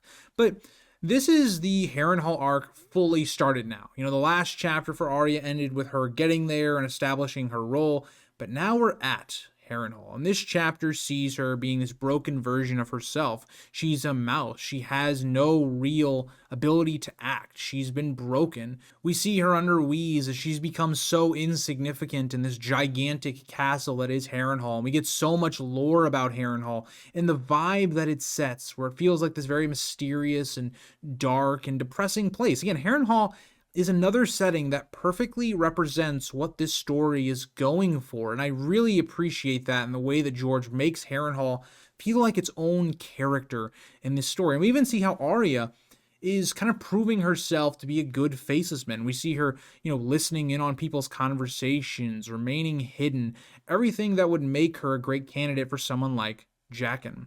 We see the state of the Lannister war power, and we see the 3 men that Arya had spared return with Lannisters. But lastly, we get the introduction of the Jaqen and Arya plot of her having to name these people, and she finally gains some ability to act as she names her first name. One of the Lannister soldiers who tells a horrible story about the mountain and some of the things that he'd done. Arya, by the end of this chapter, officially gets the title, in my opinion, of the Ghost of Harrenhal. A great chapter for Arya, and one I really appreciate. It is outdone, I think overshadowed by her last 2 Harrenhal chapters, but definitely a great addition to the story. Moving to number 19, I do not have any chapters rated a 9.9 out of 10. I have the rest of these chapters all as 10s. I think they're all perfect in their own rights, and I think it's really just preference moving forward. Tyrion 2, to me, is just an iconic chapter. We start with the dinner scene with him and Janis, where Tyrion is just putting him in his place, manipulating him and sending him to Eastwatch. It's so iconic. The show did such a brilliant job of showing this, and yeah, that part of it really makes it, but that's not even the only good part of this chapter. We see Jaqen Bywater is made captain of the Gold Cloaks at Varys' behest, and then we see the 2 of them speak, and I mean Varys and Tyrion, and we even kind of get a conclusion to the riddle that Varys had proposed in the first chapter about power and how it relates to Tyrion. That Tyrion, even very small, can cast a very large shadow. I really like that. And, the idea of who controls power. It's all within the eye of the beholder, more or less. But we even get more about Tyrion pondering the events of Book 1 and the suspicious nature of Ned's execution. How did it actually happen? What allowed for Joffrey to kill Ned? Why were so many people willing to just act on this, even though the plan was not to do that at all? There had to have been something else more going on. And I just love that. I love that we look at the reflection of the last book and question things that were happening. We lastly end with Bronn and Tyrion. And it's a very interesting question that Tyrion poses to Bronn, the idea of, would Bronn kill a babe without question?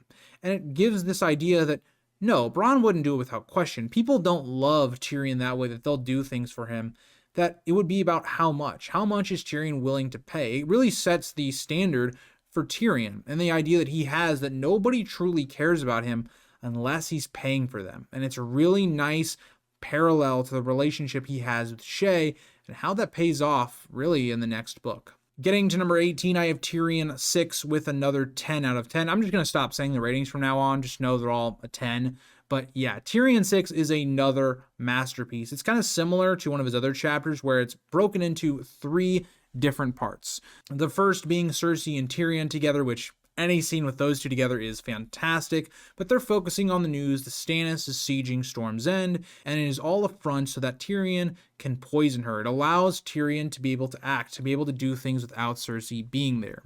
And the next part is Tyrion holding court, which is very fascinating because another parallel to Book 1. We saw Ned holding court, and he didn't do such a good job. With Tyrion, it's very different. Tyrion plays the ruler so much better when he deals with things like the peace terms to Robb. And he even puts Alliser Thorne in his place publicly, which is quite great and fascinating just for kind of Jon's storyline and how Alliser Thorne's been such an asshole. And then lastly, we get maybe some of the most quotable parts of the entire series for me personally, when we get Tyrion and basically imprisoning Pycelle and putting him in the Black Cells. I love this chapter for the pacing, the plot, the themes, the character work. It is just a perfect Tyrion chapter. And the fact that it comes kind of like towards the middle of the book, it's not a big payoff chapter at the end. It's not one of the great early chapters. It's just one of those chapters that just comes in and just steals the show. It's a lot of the reasons why Tyrion is a fan favorite POV in this book and in the series. Number 17, I have Theon 5. And Theon 5 is such a haunting chapter, especially on rereads. Theon has sunk further into a horrible person. He is killing his own men, butchering 2 children. Winterfell, similar to Harrenhal, has completely changed as it's become its own character. As Theon is being racked with nightmares, he feels as though the old gods want him gone and are angry with him. Everything is building to Theon's unease, that he should leave, he's not wanted here. Basically the dread that is going to come. The fact that he's going to be betrayed by Reek and the torture and all the things that are going to happen to him. It's almost like the old gods are warning him. And Theon is given one last chance. He's been banking on he's going to get assistance from the Ironborn, from his father, or from Asha.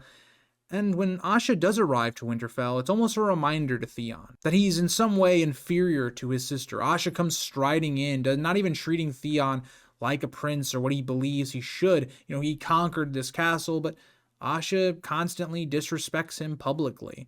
And yes, Asha is a very interesting, nuanced character, but she also does try to give Theon genuinely good advice, that he should leave. He can't hold the castle, and he's going to get himself killed if he stays. And that's the heartbreaking part about this chapter, is that Theon should take this advice. He should go with Asha, but his pride won't let him. And he's basically digging his own grave. Now, we know he's not actually going to die, which would probably be better than what he's about to go through. But it's so interesting to me because it just has this moment where it feels like, for instance, Stannis and Renly. We all want them to work together to take down the Lannisters. It feels like that moment for Theon. The Theon should just leave. But Theon instead makes one last gamble. As Reek says, he can gather men, and Theon places all of his hopes in him as his desperation grows to hold his castle. We then get some amazing revelations where Theon himself realizes he was wrong to not go with Asha and is doomed to die. It's him almost accepting his fate, albeit he's still holding on to desperation and pride. But secondly, the reveal that Bran and Rickon are not dead. It's a really haunting chapter that feels so much like Catelyn's chapters, where there's this overwhelming feeling of depression, of sadness, of uneasiness, of hopelessness. It's a beautiful chapter, and I just think that George was really cooking when he did a lot of these Theon chapters. Number 16, I have Davos 1. Now, Davos to me feels a lot like Cressen's first chapter, but the difference between the two are Davos to me is just a more interesting POV, where he's so interesting because with all the other POVs up to this point, they're either, highborn people, or in Cressen's case, he's a maester. But with Davos, he doesn't come from a noble birth. He comes from the lower class, growing up in Flea Bottom. He's such a interesting point of view because right away he contradicts every other POV. He's so unique in that way, especially in this second book.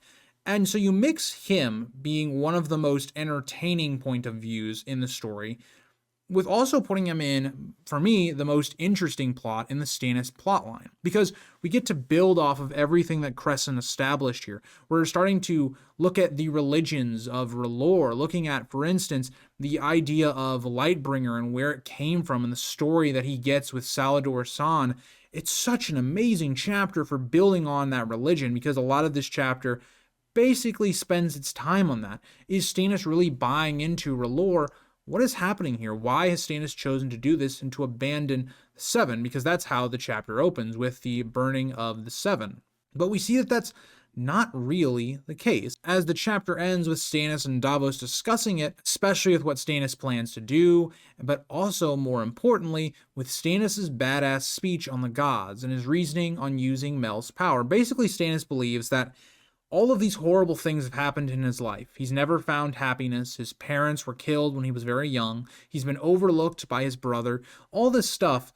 And so he equates it to, if there are gods, when have they ever helped me? When have they ever done anything good for me? My life has been a living hell.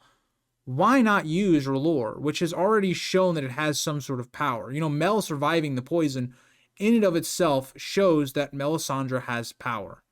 And so Stannis is going to wield that power. What does he have to lose? He already is not being given any of the men that he feels are owed to him. He right now is on the back foot. Why not use his wild card? And it's really interesting because on one hand, he's right to do so. That is his way he can get to power.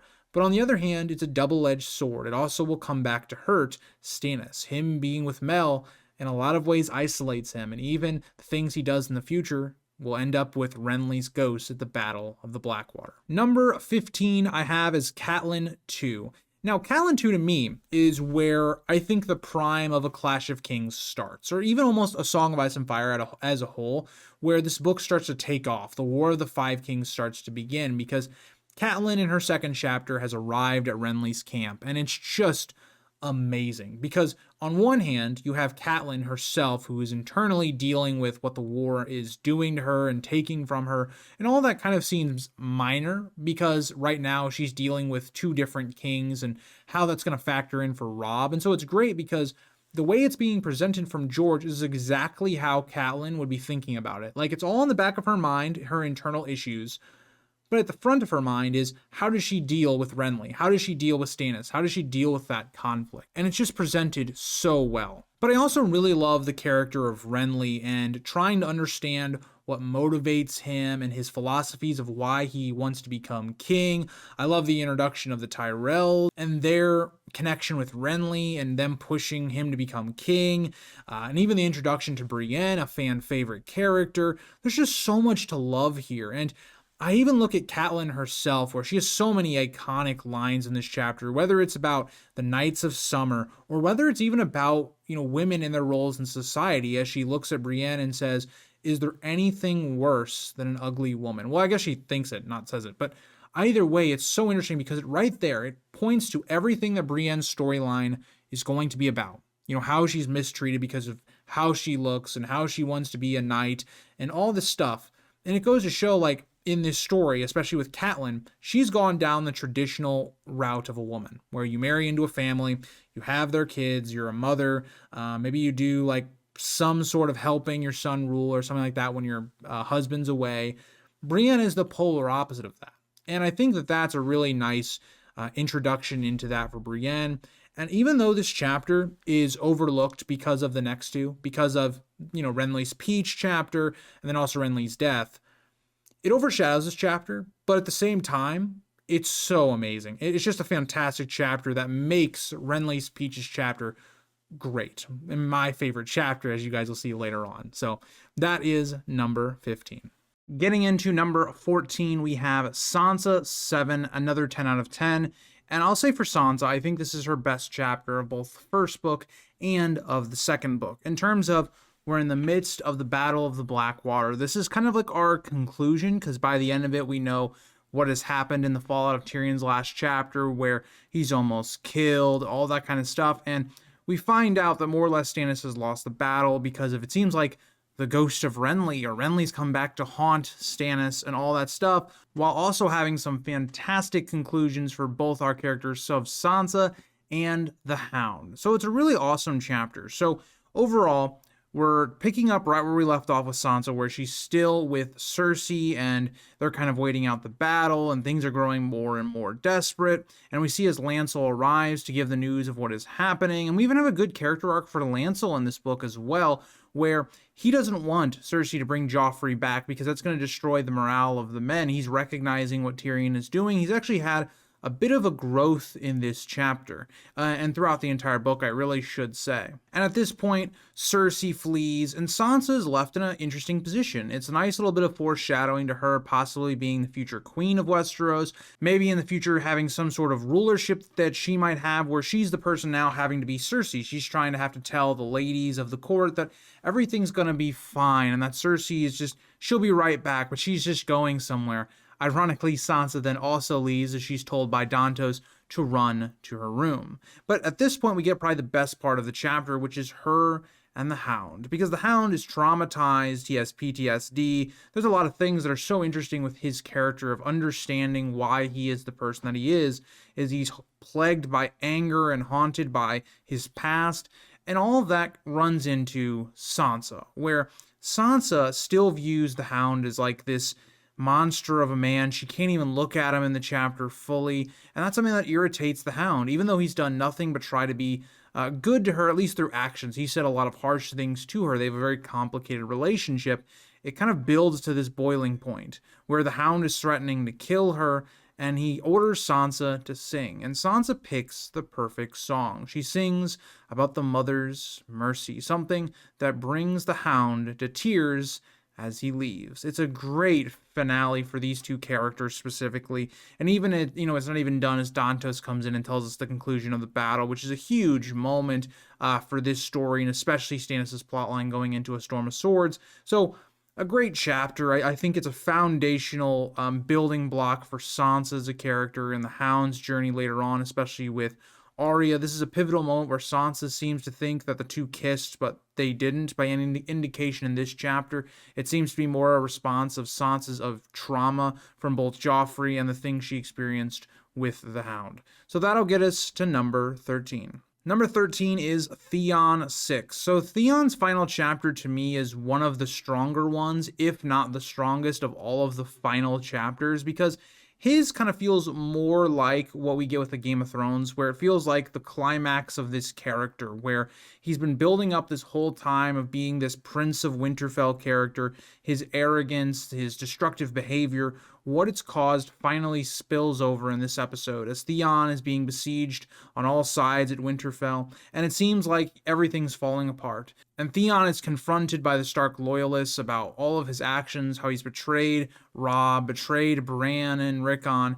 He's faced with everything that he's become, the villain that he is. He's even threatening to kill Roderick's daughter, an innocent, just to stall off their attack for even maybe a little while. And what's crazy is this chapter has this moment, this split second where it seems like, oh, George might go a whole different route with Theon's character. Maybe he's going to go to the Watch. And this would have been a very intriguing plotline. And I'm really interested to see what could have happened. Maybe I'll do a what if in the future, but what if Theon had gone to the Wall? Like, what would the dynamic have been between him and Jon, especially because Jon eventually becomes Lord Commander?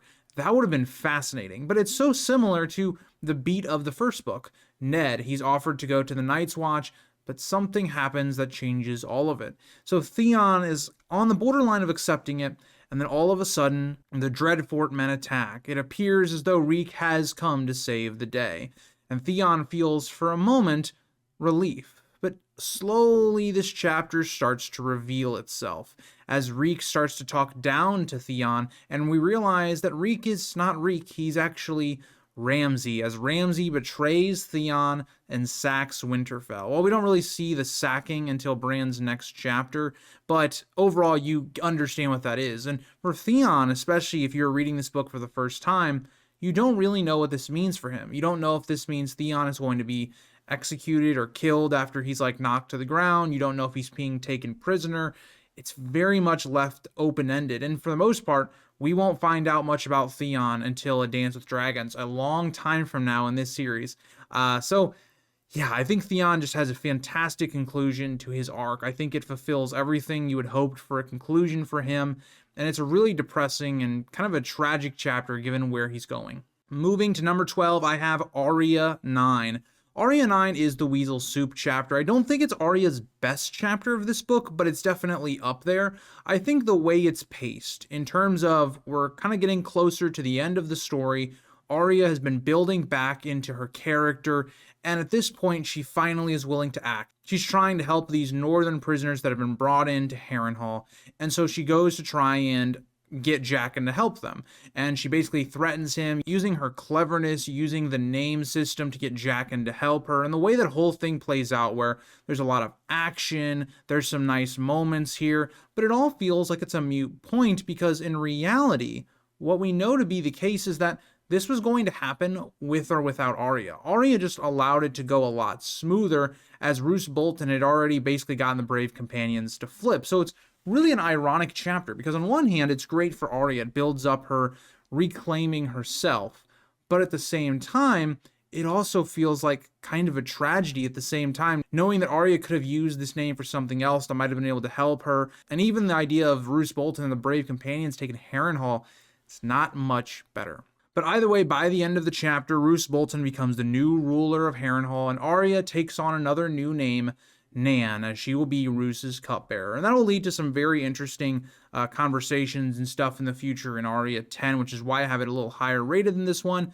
But I think overall, a really strong chapter to lead into Arya's, I think, best chapter. Number 11, I have Tyrion 12. This one is just outside of my top 10, and I really didn't know where to place this one, because I think it's so pivotal to Tyrion's arc and the story at large, because it really is just about Tyrion and Cersei's iconic dinner. This dinner sequence where we start to see the claws come out. Cersei has captured what she believes to be Tyrion's lover. Tyrion has to feign, some sort of love for her to make sure Cersei doesn't, look into it. Like, who is Tyrion actually sleeping with? And it comes to this boiling point where Tyrion gives this really dark speech to Cersei, and also saying, like, anything that happens to this girl will also happen to Tommen, which implies a lot of dark things, like sexual assault, all sorts of stuff. And it's like this moment where when Tyrion gives the speech that is so iconic in the show as well as the book, where he says, your joy will turn to ashes in your mouth, it's the moment that Cersei, fully believes Tyrion's going to kill her children, all that stuff. It is the moment in which, when the Purple Wedding happens, it's the moment Cersei looks back on and goes, yeah, I should have seen this coming.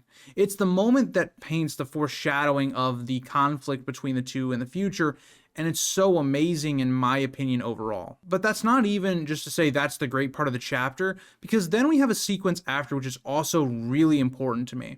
Because Varys then has smuggled Shae into the castle, which leads Tyrion to be very paranoid of how Varys did it and where the secret passage is. It's clear setup to killing Tywin later, because there's a secret passage leading to the Tower of the Hand, and Tyrion is very concerned by this. Varys can come and go. Varys could kill Tyrion in the middle of the night. There's a lot of foreshadowing to future events here, but then it also is even more interesting because of what Tyrion has just experienced, the stress that's mounting before we get into the Battle of the Blackwater and the conflict with Cersei and the issues with Varys and these secret passages. He's too stressed and overcome with guilt and emotion. He can't even have sex with Shae as the chapter ends. It's a really iconic chapter. It's, peak Tyrion in this book, and I very easily could see someone having this be their favorite chapter or much higher, but I don't know. I just think I prefer other chapters to this one, albeit still fantastic. And I really want to preference, the top 30 chapters of this book once we hit that point in this ranking.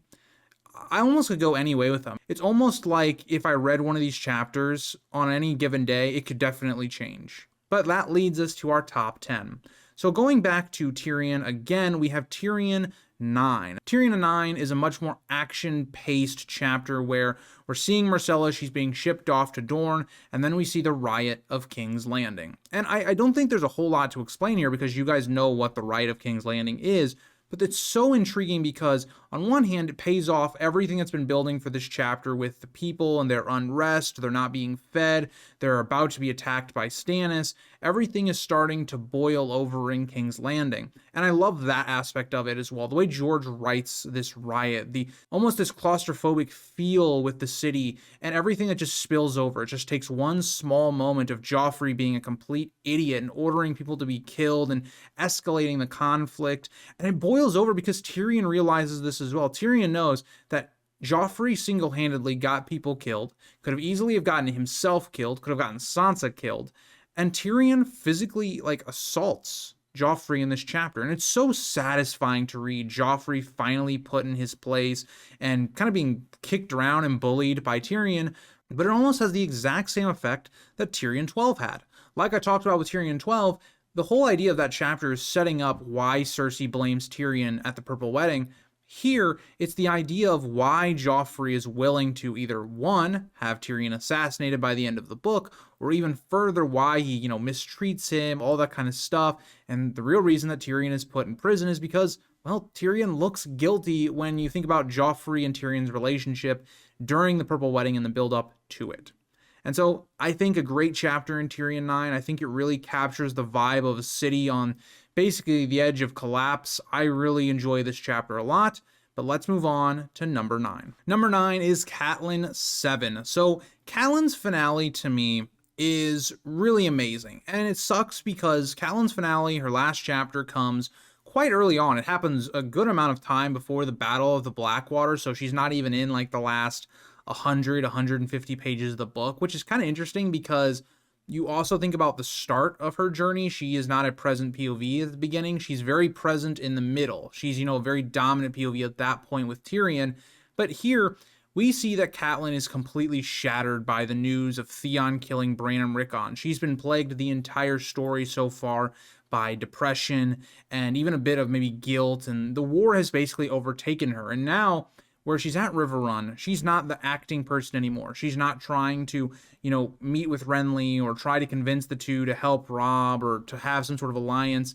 It's now where she's at River Run, and she's just alone. That's kind of how she feels. She's alone, and she has plenty of time to think about everything happening. And so the news of Bran and Rickon is the tipping point. It's the point where Catelyn goes off the rails, where the grief has just consumed her. And she's so desperate for the war to end, for her children to be back, that she does something that is not very wise whatsoever. But what's so interesting the way George writes it is that the castle itself is very happy. Edmure has had this great victory, everyone's celebrating, and then you have that contrasted in Catelyn where she's completely broken down, she's completely beaten. There's no happiness that feels left in her at this moment, and so she goes to set up a meeting with Jaime, in which we get one of the most interesting conversations, I would say, in either book 1 or book 2, because there's so many big reveals and moments and confirmations for Catelyn to start to realize she's been manipulated, right? Because Jaime is not saying that he sent an assassin after Bran. Yes, he admits that he pushed Bran from the tower, but he never sent an assassin. And so it gets Catelyn thinking, did Littlefinger lie to her? Did this whole conflict almost start because of Littlefinger's lie? There's just so much stuff here. And by the end of this chapter, we don't know if Catelyn freed Jaime, if Catelyn killed Jaime, because all we end on is Catelyn asks for Brienne's sword. And that's it. That's how the chapter ends. And so it's such a cliffhanger. We spend 150, like 200 pages, it feels like, away from Catelyn to end out this story, and then we pick up with her in A Storm of Swords. So George definitely gives us a bit of a tease chapter. But I think what makes this chapter so brilliant, why I think it's so much higher than a lot of these other chapters are, on one hand, it's so impactful. It's one of the biggest moments in the story where Robb's campaign completely falls apart with this action. Jaime being a hostage almost is like a safety net for Robb, even if he makes a bunch of bad decisions, and Catelyn destroys that. But the real essence of this chapter, the real reason it's this high, is I just think that George writes depression so realistically with the character of Catelyn, and I think, you can relate so much to the things she's feeling, whether you've ever lost a family member or you've gone through some sort of mental illness or whatnot. She's just so relatable in this chapter, and so I think, to me, that is why Catelyn, at least for this chapter, is very high in my rankings. Number 8, I have Tyrion 13. So this follows up directly after we see Davos 3, where the trap has been sprung. Stannis' fleet is being, for the most part, destroyed, but not all the way. There's still some ships that are making it and are able to land to start the assault on King's Landing. And so it's really interesting to go from Davos' point of view of being in the middle of the trap to then Tyrion's, where he sees it and sees all the work of his chapters. His storyline has led to this moment. This is like the climax of everything. But it's not stopping Stannis and his men. So on one hand, Tyrion is somewhat happy because his trick did work. It didn't fully work. They're still landing on their side of the river, and even worse, the Hound retreats back into the castle as they've clearly lost the beach, and the Hound has been broken by what he's seen, by the fire, the loss of life. All of that has finally broken down in the Hound, and he decides to desert them. So it's again another powerful moment from the Hound and the character arc that he has in this book, and that leads him then into Sansa's chapter. But again, like you see with Tyrion's chapter, there's a lot of climaxes for a lot of different characters. As Tyrion at this moment is at a loss for words, he has nobody to lead at this point. Joffrey can't lead, the Hound is gone, so he realizes it must be him, as men are ramming the gates and all seems lost. Tyrion then has his big moment of the book and steps up to lead the assault, giving a great speech and preparing us for the finale of the battle. I don't think this is Tyrion's best chapter, but it is one of the better ones, of course. I think it's up there as an iconic chapter. And another thing I want to point out, the show actually kind of combines a lot of Tyrion's like speeches during the battle. So I think it's a bit better in the show actually with how they combined it. But either way, it's still a huge moment where Tyrion has to step up. He has to be the man to take action and be in charge, and something he's really not going to get any recognition for in the future, which is definitely the sad part. Number 7, I have Davos 3. In my opinion, Davos 3, I think like is the explosion of this book. Like, yes, it's the wildfire explosion, like literally, but it is like the explosion to all of the setup of this book. A Clash of Kings has a good amount of setup. It is the middle child book. It has to do a lot of that. But for this moment where Davos is a character that you've come to like, you know, he's only had 2 chapters up to this point, but we've seen him a lot through Crescent as well. He's just this very interesting point of view that you don't want to see die. And the other side of it is, like, we all love Tyrion, of course, going into the Battle of the Blackwater. You just have such a confliction of who you want to win. Because, yeah, on one side, it's Joffrey and, you know, we all hate him. But Tyrion, we don't want Tyrion to die. But then on Stannis' side, his cause seems more just. He is the person that should be king. Davos is a very likable person, somebody that early on people really love. Who do you root for? And so this chapter is definitely helped because of so much build up and tension to it that when you get to it, it just pays it off beautifully. You know, Davos, who is not in charge in the book, he's just another one of the captains of these ships that are going towards King's Landing. And you see all the mistakes of the fleet, not taking it slow enough and scouting out what possibly is going on. And then the horrifying realization from Davos each and every part of this chapter where he realizes, yeah, there's a chain, but what's the reason for it? You know, what are they trying to do? But then the battle starts and Davos doesn't have time to think about it. And we're seeing naval combat like we've never seen it before in this story. And then eventually it gets to the point where Davos realizes it. He sees the wildfire, he sees the big plan, and then he realizes the chain is behind them. It's such an amazing chapter where you see everything come together. George has told you exactly what's going to happen in this battle if you've been paying attention in previous chapters, but here it finally blossoms and it pays off in one of the most horrifying battle chapters of the entire story. And so Davos 3 is definitely a highlight of this chapter, as are all of his chapters. And that'll lead us to number 6. Tyrion 14, another Battle of the Blackwater chapter. As you guys can tell, I really like that section of the book. I really enjoy the battle. I think it's one of the best parts of any of the books from George. And this is like the biggest moment of it. You know, Tyrion is now leading his men outside of the walls. They're defending the gates. For now, they're holding against Stannis. And it's this heroic moment from Tyrion where you never would have thought he should have been the leader of like an army leading campaigns to defend the gates and the walls. And it's so amazing. And the battle even continues to grow. You have like the battle of the ships where there is like this bridge of ships and Tyrion is fighting for his life. He's trying not to drown. He's trying to hold on to ships that are breaking apart and also fighting other men that are trying to kill him. And then it all culminates in this moment where Tyrion, it looks like they've won the battle of the ships, and then he's nearly killed by Mandon Moore. This insane betrayal, because Tyrion has just led all these men, and of all the ways that Tyrion can nearly die, it's by his own man. Someone that should be right behind him. And it's also really nice payoff to what we've been talking about with Mandon Moore throughout the entire book, where he's this character that you shouldn't trust. He's somebody that is dangerous. You can't control him necessarily. And that is that moment where Tyrion nearly dies. And we even think he might die in this chapter by the end of it. But then Podrick Payne saves the day. But it's also interesting that in this chapter, Tyrion can see there's something going on at Stannis' camp. He's not exactly sure what it is, but there is some sort of conflict, which is a nice foreshadowing to when we'll find out with Sansa's chapter what that actually was. So a really nice way to end out Tyrion and his arc. And to me, this is Tyrion's highest rated chapter for me. You guys might be thinking, really? Tyrion is always the character that most people say is the best POV of this book. You don't even have one of his chapters in the top 5. And I don't know. Like, I feel like it's tough to rank a lot of my top 10 chapters because I think they're all 10s. I think they're all perfect chapters. I think that if you have like all of Tyrion's chapters in the top 5, I wouldn't blame you at all. But for me, I think there were other chapters that I preferred as we get into my top 5. At number 5, I have Arya's finale with Arya 10. I really love Arya's journey in this book, where she has so many mini character arcs that have one big encompassing character. Where she starts out, like I've talked about with a lot of her chapters, where she's still the Arya we love, but she is a little bit racked with grief and all that stuff for her father, but she's still the defiant Arya who's very clever, and she's growing into like this assassin archetype, character where she was learning from Syrio.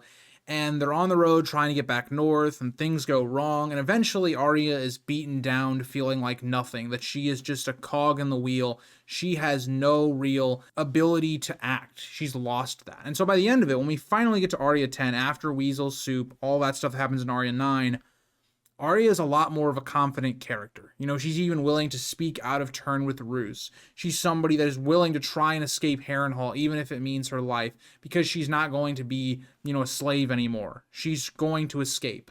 In that journey where she is the one that's able to coordinate their escape from Harrenhal. Not like the show. The show, I think, brutally destroyed Arya's journey in the second book, where in the show it's Jack and Hagar who gets Arya and them out of Harrenhal. In the book, it's completely up to Arya.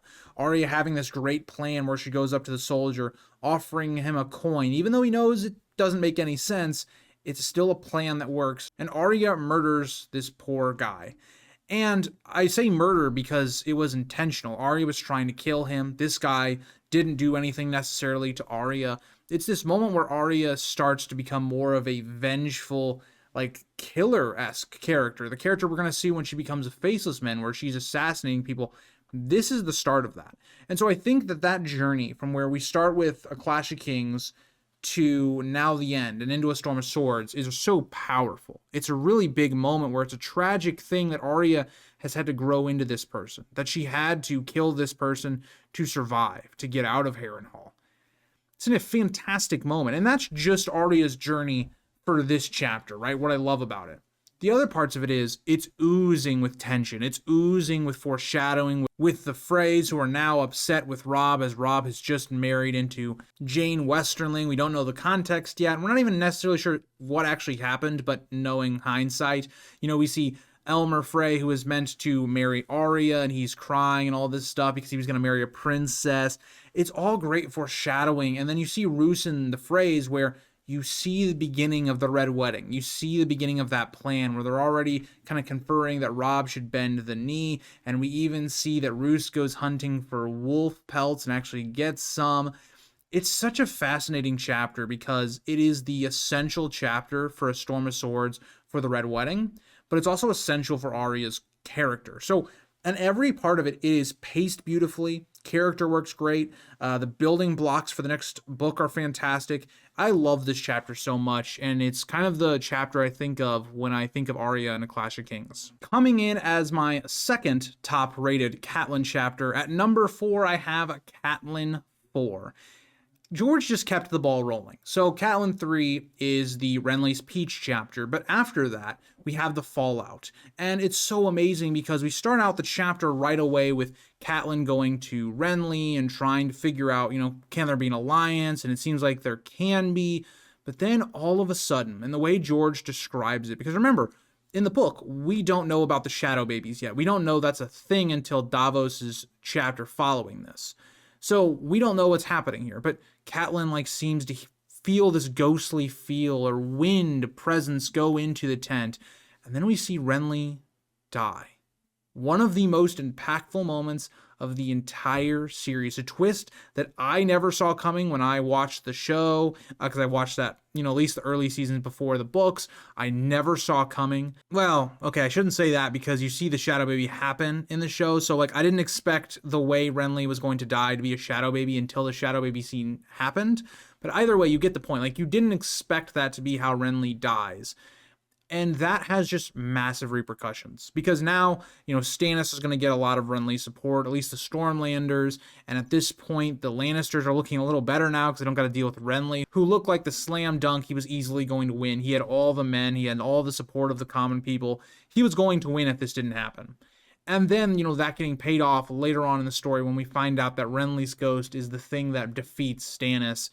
This chapter has so many ripples, but it's also great for the characters of Brienne and also Catelyn. Now, there also is more here that I didn't necessarily talk about because we also see Catelyn where she's at this sept that she goes to before Renly's death. And it's really good because it is also showing us Catelyn in her grief when she's left alone to just think. And it shows those building blocks of the depression that she's feeling and all of the issues that are going to arise as this story goes on. And so all of that culminating in Renly's death and then their escape with Brienne not wanting to leave and the heightened tension of that. It's a great moment to me. I think that it pays off everything that was hinted at in Crescent and Davos's first chapter beautifully. There are these hints, right, where Stannis talks about, we might have to kill Renly. That might be what the plan is, but you never understand how that is done. Stannis has such a smaller army. He seems insignificant to Renly. But the magic, the wild card that Stannis has is able to pull off the assassination. So it's just an iconic chapter to me. It's one of those where Catelyn being the POV definitely helps it a lot. And it's just one of those moments that completely fundamentally changes the entire series. And that gets us into number 3. Dany 4 is so funny to me because, again, I've been recording for a while now. This is my 3rd different recording session for this video. I haven't talked about any of Daenerys' chapters for a long time, and that's because I really dislike her POV in this book. But then you get Dany 4. And so, if you were reading this for your first time, and you're like, okay, Dany 1 was okay, it's fine, it's a refresher. Daenerys 2, Daenerys 3, you're just okay, are we going to get somewhere? And then Daenerys 4 hits, and you're like, what just happened? You're going through the House of the Undying, one of the most magical settings, maybe the most magical chapter of the entire series.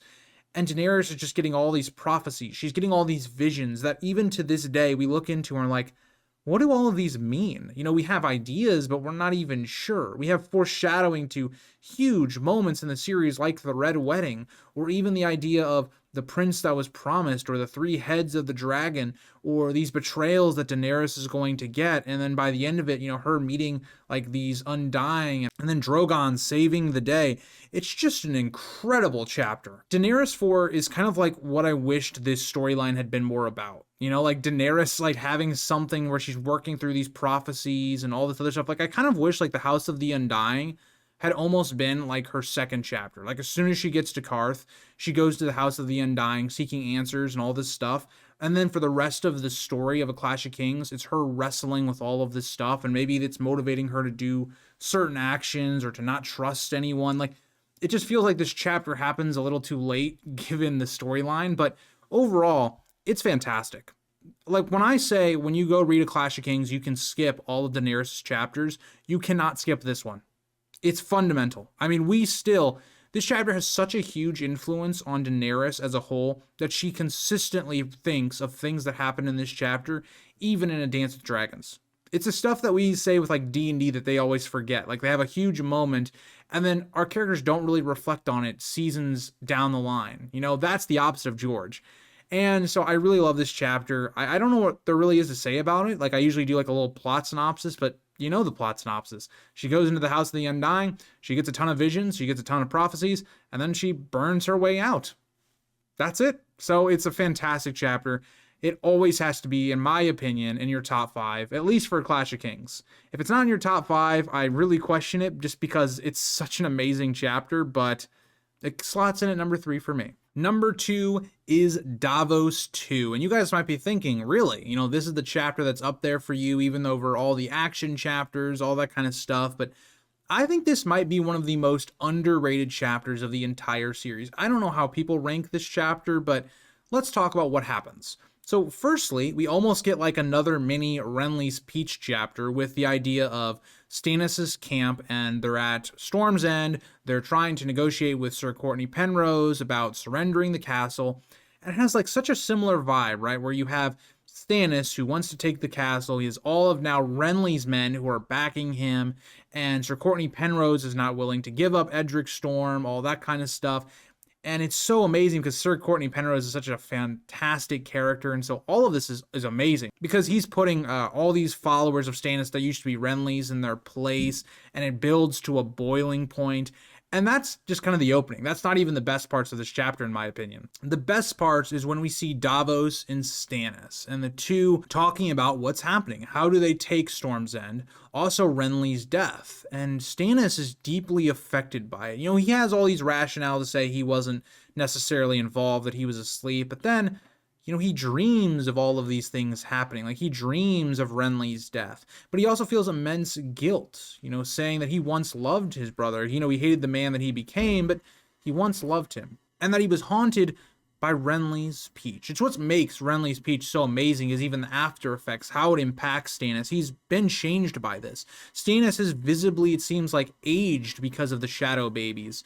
And that's what's also interesting, is like, is Stannis giving a part of his soul to these babies or whatnot that are being sprung up that are used to assassinate people? There's so much intrigue, there's so much mystery to everything that's happening. And then George never had to do what he does in this chapter. He never had to show us how do the shadow babies happen. But then we get probably the best part of this chapter, where Davos and Mel are put together, two opposing forces. Davos does not like Mel at all. He's been kind of fighting against her the entire time. He has to row her underneath Storm's End, again in a nice mirror to when Davos did this for Stannis, smuggling him in food. And the two even have some very intelligent, interesting conversations where Mel is asking Davos if he's a good man. And then just to have the reveal of Mel going under the castle and bringing forth a shadow baby, birthing it, and that's going to kill Sir Courtney Penrose. It is a horrifying chapter. It is amazing in the character development department, in the pacing, in the lore, in everything that you can think of. This chapter has it. It's just, I don't know what else to say. It has Davos as the POV, who's by far one of the best of this book. It's an amazing chapter, and I think that it deserves to be up there as one of the best of not only this book, but of this series. And so I hope people respect this chapter in the future. I just never see it brought up as people's like top chapters or favorites in the series or even this book, and it needs to be. I'm just going to say it. It needs to be. Number one I have is Catelyn 3. I don't think this is a surprise to anyone that's watched my channel for, I would say, a substantial amount of time, at least my main channel anyway. And this to me is the perfect chapter. Renly and Stannis' confrontation is so great because it's been built up to. We spent a decent amount of time in Stannis' camp with Crescent and Davos, and even them also giving us information into who Renly is. And then we have Catelyn with Renly's camp, and we've also seen Renly a little bit in book 1 as well. So we know what to expect, and we know the two different philosophies that the two are coming at with the idea of who should be king. On Stannis' side of things, based on Westerosi law and the structure of it, Stannis should be king. But based on Renly's side of things, where Renly has the support, he has right of conquest, and the people for the most part want him to be king over Stannis. Nobody likes Stannis, is kind of what we're told in the story. And so seeing those ideologies clash is fantastic, because then you have Catelyn, who is just in the middle of it. She doesn't know what to do. She's trying to be this middle ground, this voice of reason, and she just feels like she can't get anywhere with either of these two characters. And that's what's so brilliant, is that you can't solve every conflict like that. We as an audience want Stannis and Renly to work together, but how is it feasible? You have pretty big egos going on, especially on Renly's side of things. You know, Stannis is trying to work with Renly. He's offering Renly to be his heir, even then Hand of the King. But Renly's not going to do it. Renly has had his taste of being king. He's been persuaded to do so. You know, the Tyrells have kind of been on his shoulder doing that. And so these two characters, it's just amazing because they're polar opposites of each other. And Renly's Peach is the symbol of that. You know, Renly has had too much overindulgence. He's had too much of the luxury in life. And Stannis has had none of it. Stannis has had no real happiness. So the two are opposites. They're what happens when you have too much, happiness, you have too much indulgence, and you start to view yourself as, oh, I should be king, all this other stuff. Stannis, on the other side, is the side of depression, of no happiness, of, not even really living.